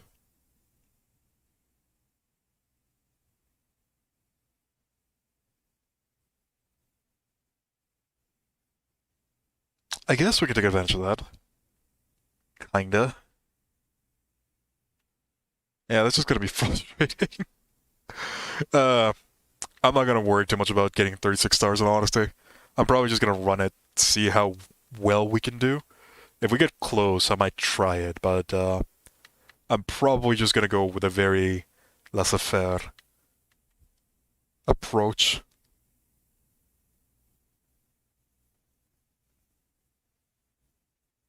Is Xingqiu damage actually worth investing in? Okay, Xingqiu damage. Xingqiu has the highest damaging scaling in the entire game. If you think Ayaka's scaling is high, you have not seen what Xingqiu can do. I will leave it at that. He has the highest base scaling in the entire game. It's just investing into him is very difficult because there's not many ways of getting that high scaling. You need a lot, you need to be attacking constantly. And that is something that's very difficult to do in a 15-second period. Especially because a lot of characters like to weave in charge attacks or different types of cancels into their kits. So getting the full damage of a Xingqiu can be very difficult. Is the damage worth it? Yes, 100%. His damage is ridiculous. But getting to a point where you can actually take advantage of that damage is very difficult. Um, if you take a look into my second team, Xingqiu is actually a very strong part of that team from the damage department. He is a damage dealer. He is not there to apply Hydro. He is there to do damage. It's one of the few teams that can actually take full advantage of Xingqiu, which is why it's so effective and which is why it's one of my best teams at the moment.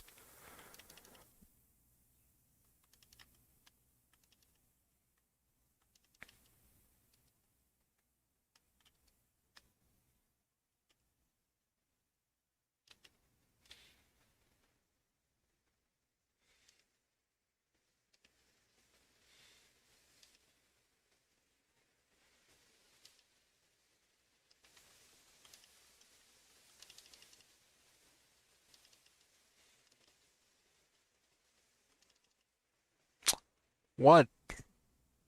That actually hit me? Oh, that's annoying. Made for teams with more AoE and 12-3.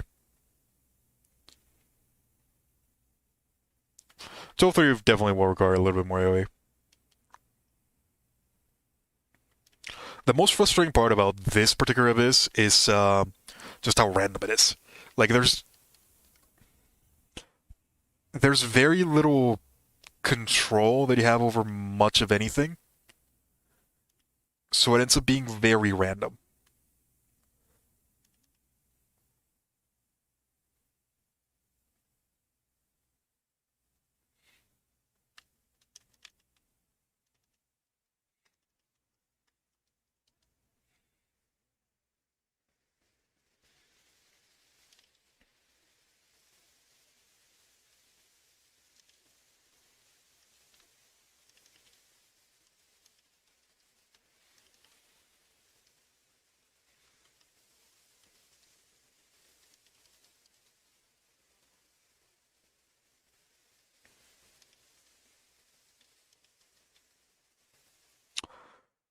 Oh, that's annoying.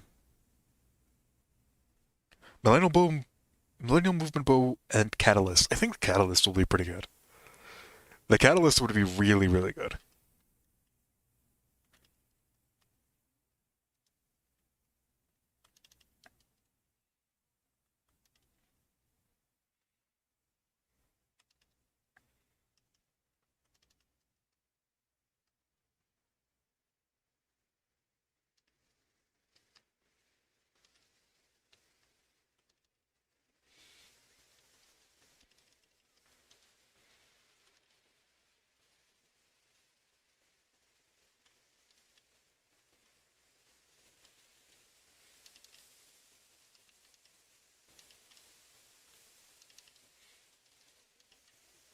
This one might be a bit closer than I wish.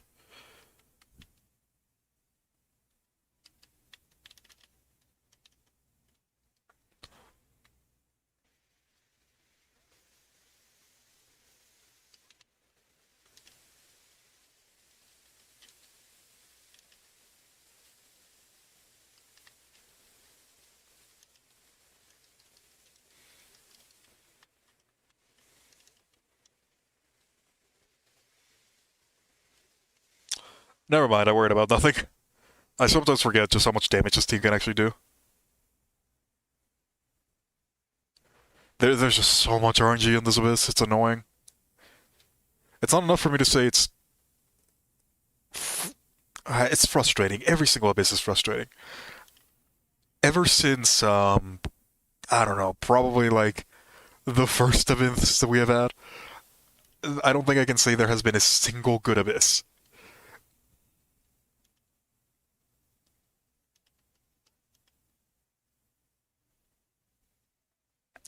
I don't think there has been a single abyss where I can say that felt challenging, but it was a good challenge that was interesting and fun to try. No, every single time it's just been that was the most frustrating experience I've ever had. Kill me.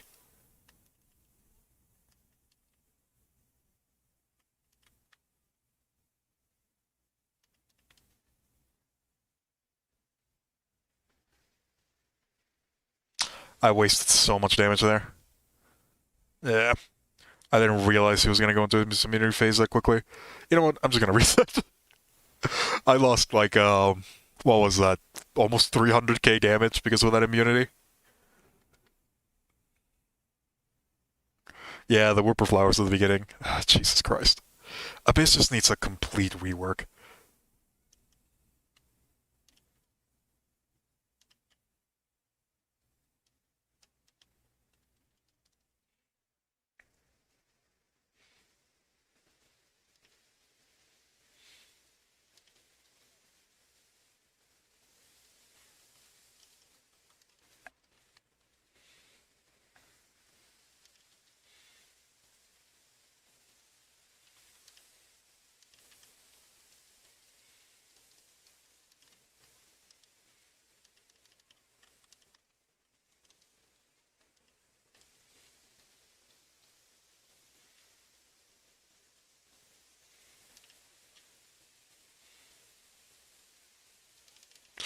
Aww.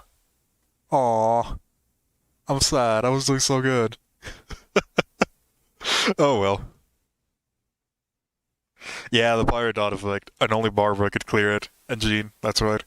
Forgot about that one. And the Pirate Dot was massive. It pretty much insta-killed a lot of characters.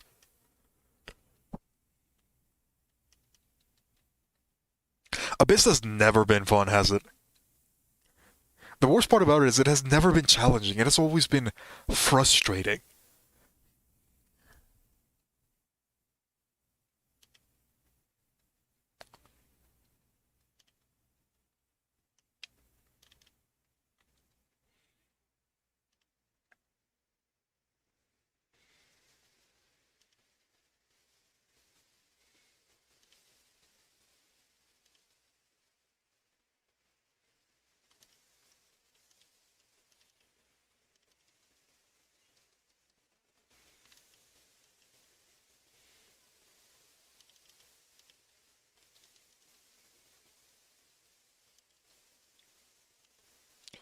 Man, this run is going so much weaker than last time. I didn't even get the Bennett buff. That's unfortunate.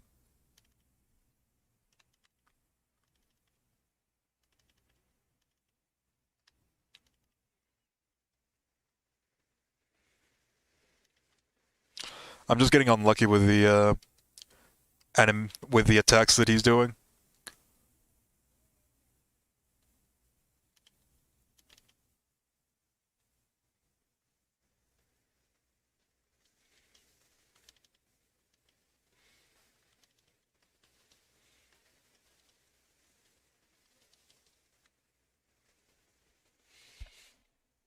822. We could probably cut off like 20 seconds off of that. I don't think I'm gonna care too much. You know what? I might. I have no complaints if you decide to never run Abyss again. It's honestly just this is not a fun game mode. Like I understand the meaning behind this, and I don't even think the problem is with Abyss. Like the problem is with the timer. The design of the game is not bad. It is giving you things to do. It is giving you things that are properly challenging, that will actively need you to think outside of the box. A lot of the things in Abyss become frustrating because of the timer. If you remove the timer from Abyss, there are think about all the things that suddenly become available. Think of all the things that suddenly become viable. Think of all the strategies that you could change your way of playing into. The problem is this that timer. If you remove it, shield characters become a lot more viable. Healing characters become a lot more effective. The damage over time becomes more interesting, a more viable action. Reactions like Electrocharge become more valuable. Reactions like Overloaded become more viable. Everything that we currently see as bad becomes so much better if you remove the timer. But because this is a game mode that's designed on a time rush, the only two things that matter are can you kill the enemy and can you kill the enemy fast enough? That's that's kind of why we have the current meta that we have right now that's so focused on burst. You want to not play the game. That is what this abyss entails.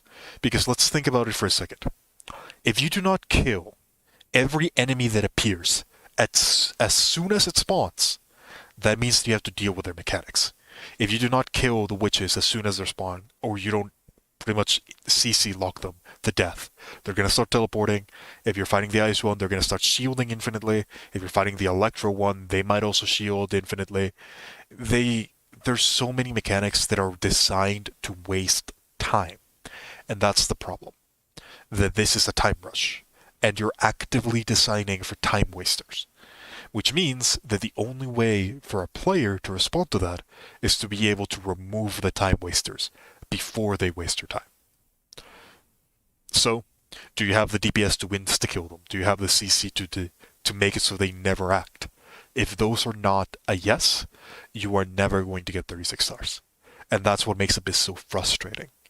That it is clearly putting everything in its power to waste your time. And that's not a good way of playing the game. Because that's the end decide. It feels frustrating because of it. Remove the timer. Just remove the timer. Abyss becomes so much more enjoyable when you don't have to worry about the time.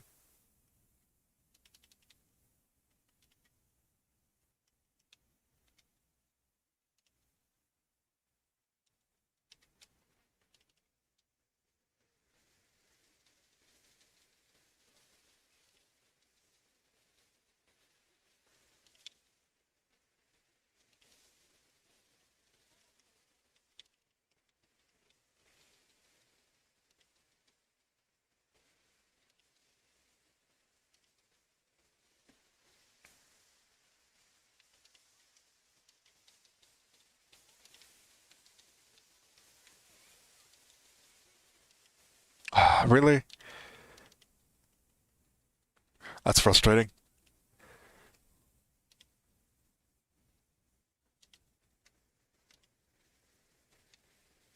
We still have enough damage, I think. I just need to get Benny Boy back online.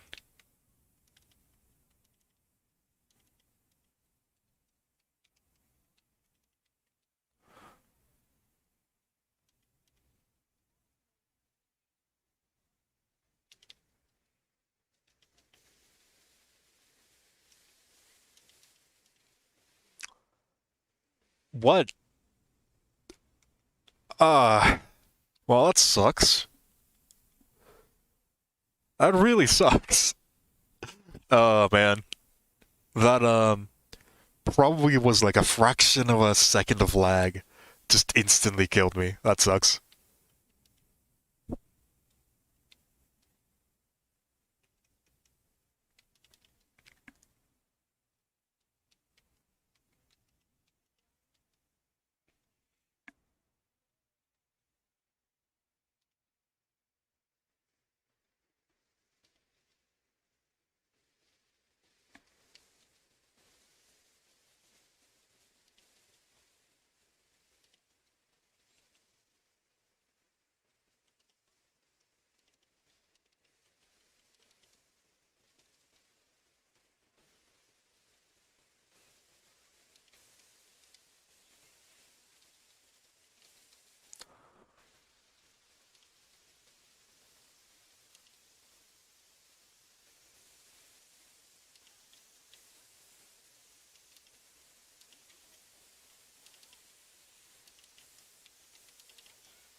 Ooh, this is bad. Am I gonna have enough? Barely.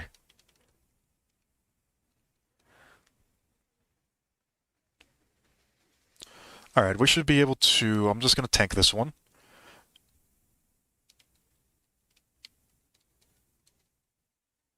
Oh, come on! That sucks. That was only like 4 seconds. It's not that bad. I think 1 minute 30 should be enough for this team to deal with all of this one. So I just need to...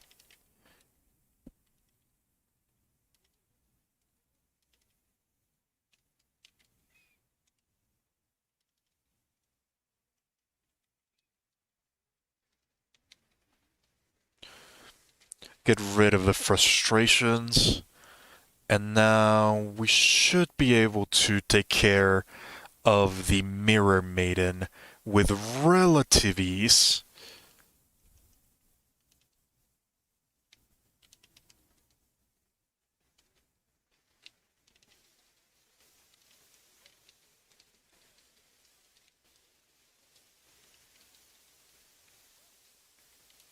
This team just shines in AoE departments, just so much damage. Baido is insane. Xingqiu is insane. So much damage.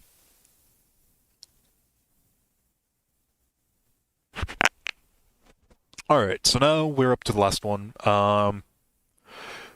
This one... I don't know about this one. I'm not super sure about this one. We pretty much have to hope and get lucky. Like, that one has to teleport. That happened. We have to make sure that we don't die in the thing.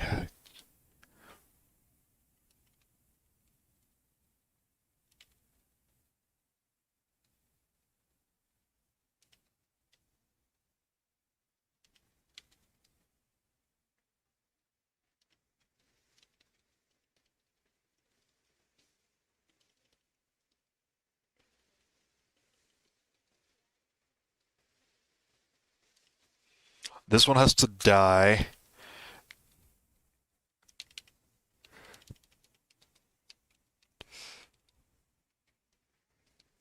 Alright, this is looking like a strong run.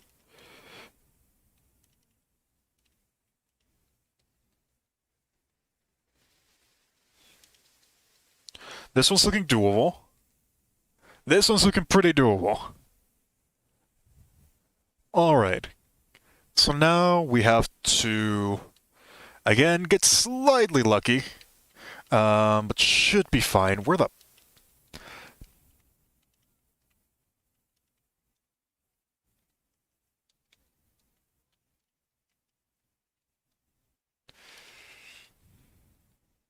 Just wait a little bit, Bido. We can switch back to you. And we have to make sure that both of you are there.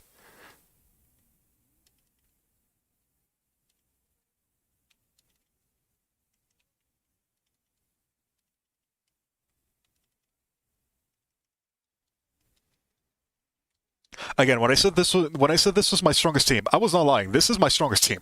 The other one might look impressive on paper, but it has nothing against this one.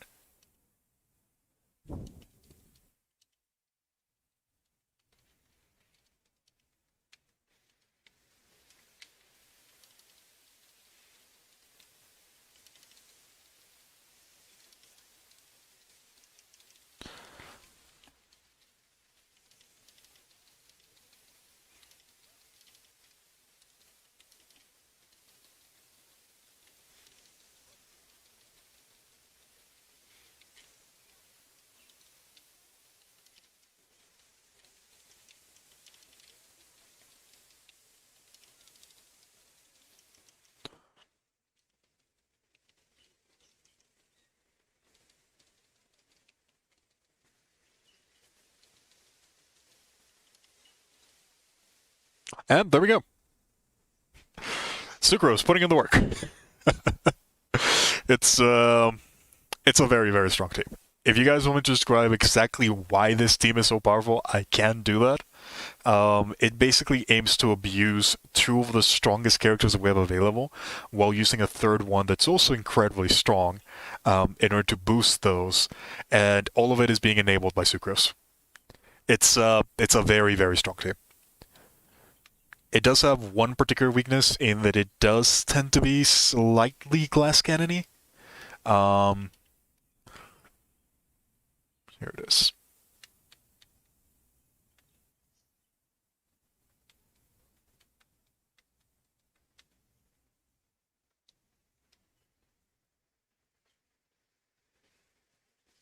It's like if Kazuya could deal Hydra plus Electro at the same time. Yeah, it's this is essentially how the team works. The team is focused around Sucrose. This team, while it can work without Sucrose, it is significantly less efficient. The main reason for this is because Sucrose, a lot of what she does is this. She just normal attacks. She has a really fast normal attack chain that allows her to trigger both Shincho and Baido's burst in pretty much complete continuity. There's very few ticks that you actually miss damage from. Visual can also trigger those once she's doing that, and my Visual's at C6, so I'm actually getting a lot more benefits from having Visual on the team. But the main idea is to have Sucrose out on the field, triggering as many swirls as she possibly can. She manages to grab enemies together by doing this repeatedly, because my Sucrose has Alchemania as well as the Sacrificial Fragments. You can just spam this ability. Her cooldown might look high, but in reality, it's probably one of the most spammable abilities that are currently in game, just because of the amount of refreshes that you can get. This one can get a refresh every 22 seconds. Alchemania can refresh very, very quickly within a very short amount of time, and the energy generation that you can get because of it is incredibly high. Sucrose is also giving EM to every single team member that's currently available, so the reactions are actually doing a significant amount of damage. Regardless of whether Fischl or Baido are the ones who are triggering Electrocharge, at the end of the day, both of them are having somewhere about 300 Elemental Mastery in their kits, which is increasing the damage of Electrocharge by a significant degree. It is not a small amount of damage. It is somewhere around 4,000 DPS added from Electrocharge, so it is significant. On top of that, Xingqiu, because of the way that he's built, as you can see, I'm building him with damage. My Xingqiu is built with damage. He's using the Lion's Roar because of how much Electro everything is being attached to. Because of the way that the team is centered around, Raincutter is capable of dealing pretty much everything that you need him to deal. The scaling of Raincutter is insane. Every single tick of Raincutter is somewhere around 200 scaling, and you can get 15 ticks of this. It's kind of ridiculous. You can get slightly more than 15 ticks if you're fast enough, but the damage is incredibly high. It is insanely high.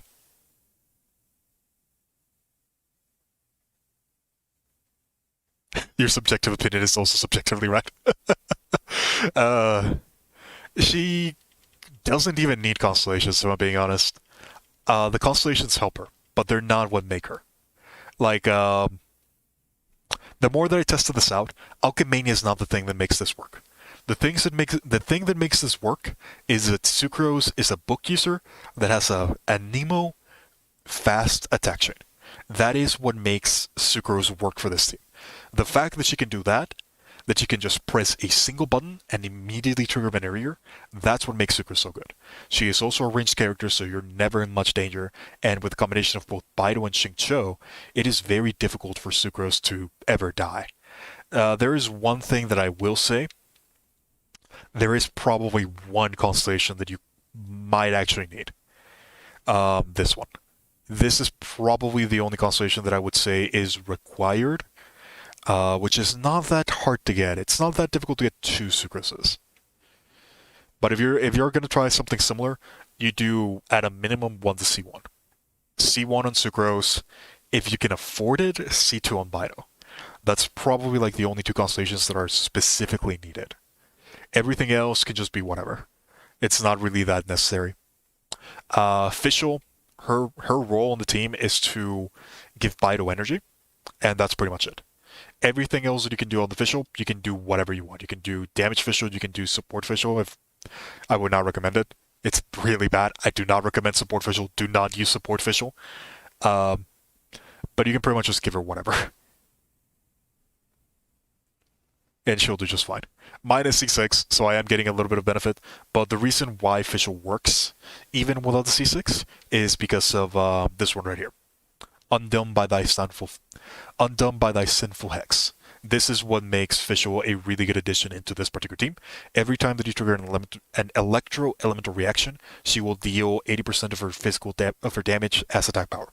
And this will based on electro. It's based on her, so it gets boosted by electro damage bonuses, and it gets boosted by other things that you can accomplish, like electro rest down, which is something that you're going to be applying constantly. This is what makes it really good. You're constantly triggering Swirl, you're constantly triggering Electric Charge. This ability gets triggered like at a minimum 12 or 13 times, which is adding a burst worth of damage onto the field at any point in time. This is why Fischl is so good. You do not need the C6. As long as you have Fischl, as long as you have her at this point in time, she will be doing as much damage as you can see right now. Yes, the C6 helps a lot, but that's not what you need. The shining portion here is this one. That's what makes this work. What artifacts do you have on Fischl? My artifacts on Fischl are horrible. They're bad. I'm using Thundering Fury and Gladiator's Finale. If I wanted more, honestly, that's probably what I would use. Just those two. I just need to probably replace this one. This one's bad.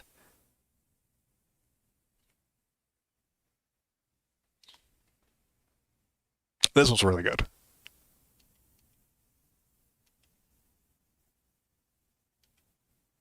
That's what my Fischl artifacts look like. Nothing super impressive apart from the flower, really. Most of this is just normal. The flower's really good. Everything else is kind of meh.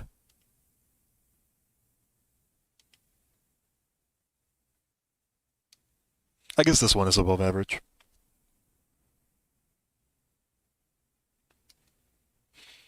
This is what my Xingqiu is wearing. Also not impressive. Pretty bad in all honesty. Oh, I really need to work on these characters. For them being my strongest team, they do not have the strongest equipment. This one is good. Everything else is whatever.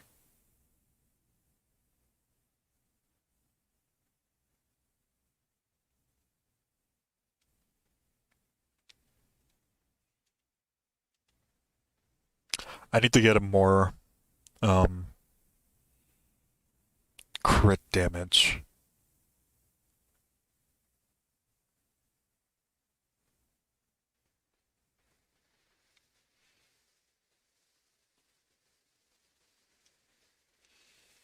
Do I have any energy recharge that are worth leveling? That was already used by Bennett. Garbage. Could potentially be good. Garbage. Not worth it. Garbage. I might try. Okay, we have a couple that could potentially be good. Let's roll some artifacts. Why not? Does Fischl need ER on timepiece for battery for Bido's Q? Not necessarily. If you can get to, I don't even have energy recharge. I only have like 120, and that's already enough. I think it's gonna depend heavily on what you're using. For me, my Bido has a lot of energy recharge, so I don't really need that much. I'm using the Favonius Greatsword on my Bido. If you were to use something like Emblem of Severed Fates, your Bido can probably just go all damage and you'd be fine with just that. Because you don't really need that much energy for Bido. You're already generating a lot with every other character. Sucrose makes so much energy by herself. I'll go over my stats if you want to take a look at them. They're not impressive. They're not good. They're really bad. They're really average. but they're still my best team. This is Sucrose. 662 elemental mastery, 10 bit crit rate, 10 bit crit damage, only 121 energy recharge. I am spamming abilities. I never feel the energy need. Bido, 63 crit rate, 133 crit damage, 166 energy recharge, 1487 power. Again, not that great. This is pretty average. Xingqiu's probably the one that has the best stat line, and even him is just kind of whatever. 45 crit rate, 123 crit damage. He's using Lion's Roar. This is probably the thing that's helping him quite a bit. This one is refinement rank 5, so that's probably one of the reasons why he's doing so well. Effect sets are just... oh god, I need to work on these bad. Like, this is my best team. I should have more investment into it. My Shimenawa set is actually pretty good. Like, this one is pretty decent. This is a really nice Sero, and I'm pretty sure that the flower is also pretty decent. It's not ideal, but it's okay.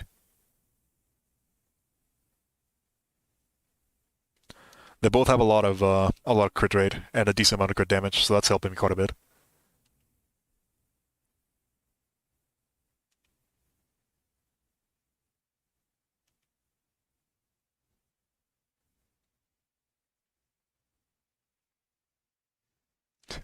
It's the power of friendship that makes them strong. I mean, honestly, yes. It's just that they have a lot of really good synergies between them, and the base damage for characters are really good. I guess I also do have a decent amount of constellations. I'm one off from getting Bane of Evil, which is going to be really good.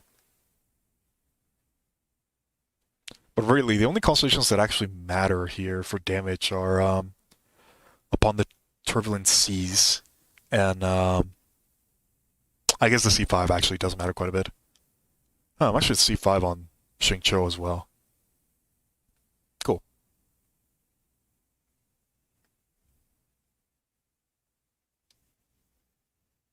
Talent levels are not unreasonably high either, though. Like, most of them are like 9, 10, 9, 11, 11, 9. Chris isn't even level past 10. I guess even though I have the constellations, they're not actually saving me that. They're not actually giving me that much in terms of damage, are they? Like, realistically, you could get to this point without constellations. I should probably invest more into this team. At least the official Bido combo.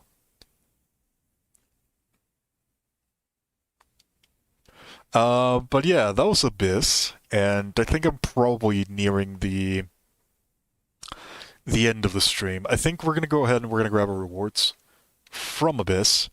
I'll probably do this one at some point or another, just on my off time if I care enough about it. Let's do something stupid and let's see if we can get the Homa, shall we?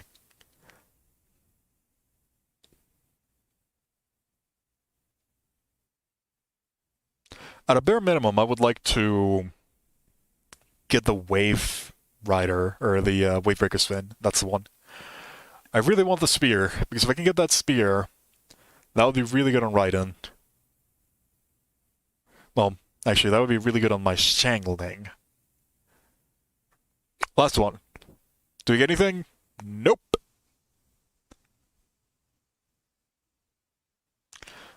Please take care of all the icons. Sure, why not?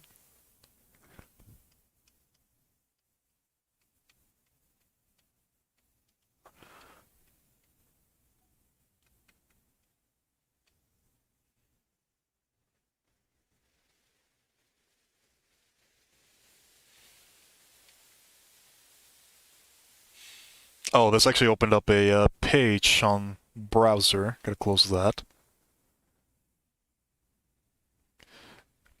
That's... oh god, I have... there's too many icons.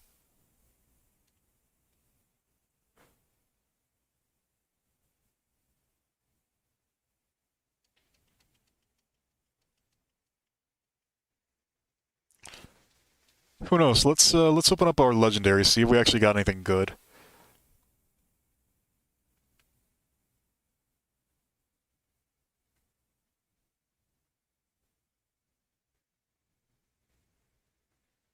Hey, Tristan, what are you doing? How you doing? It's been a while, hasn't it?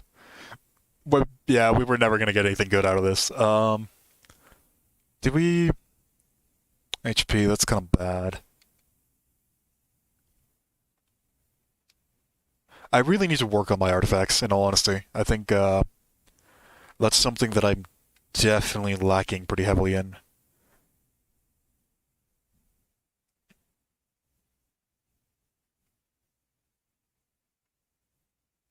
Mm, not great, not great. Oh, this is interesting piece.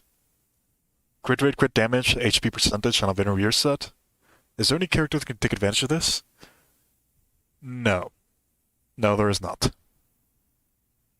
I'll lock it just in case we ever get a character that can actually take advantage of that. A Nemo Hu Tao, maybe? At some point or another.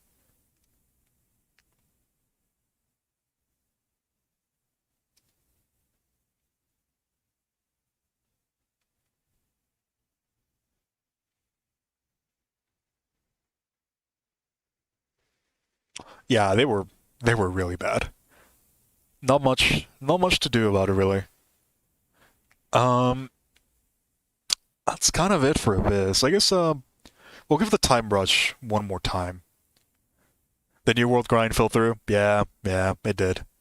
Um, for some of those that are here, I actually bought New World, and we were gonna play it for a Fun Monday series that I was planning on doing just with my friend here, Twisted, and we were gonna play through it. Um, for you, if you're not aware, New World is a flaming pile of code, to be nice. It's not great. It is not great at all. I think if we ever do end up streaming it, it'd probably be in a meme scenario.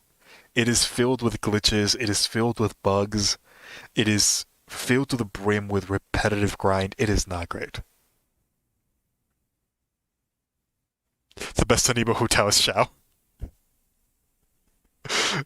It's yeah, it really is.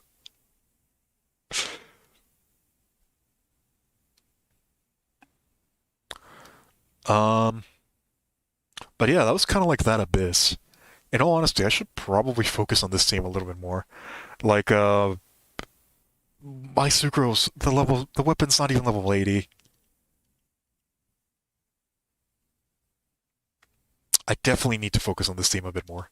I think the only one that's properly built is Official, and I still want to get something better for the Feather. That's probably something that I should try focusing on. Flaming Pillow of Hot Garbage. Pretty much. Pretty much. Well, I guess I know what I'm going to be focusing on for farming. I probably want to try to get a probably like a Noblesse core for both of these. Ideally, I would like the Emblem Sword Fates, but I'm not farming that anymore. That I farmed for almost 3 months to get what I have on Raiden. I'm not farming another 3 months for two other characters.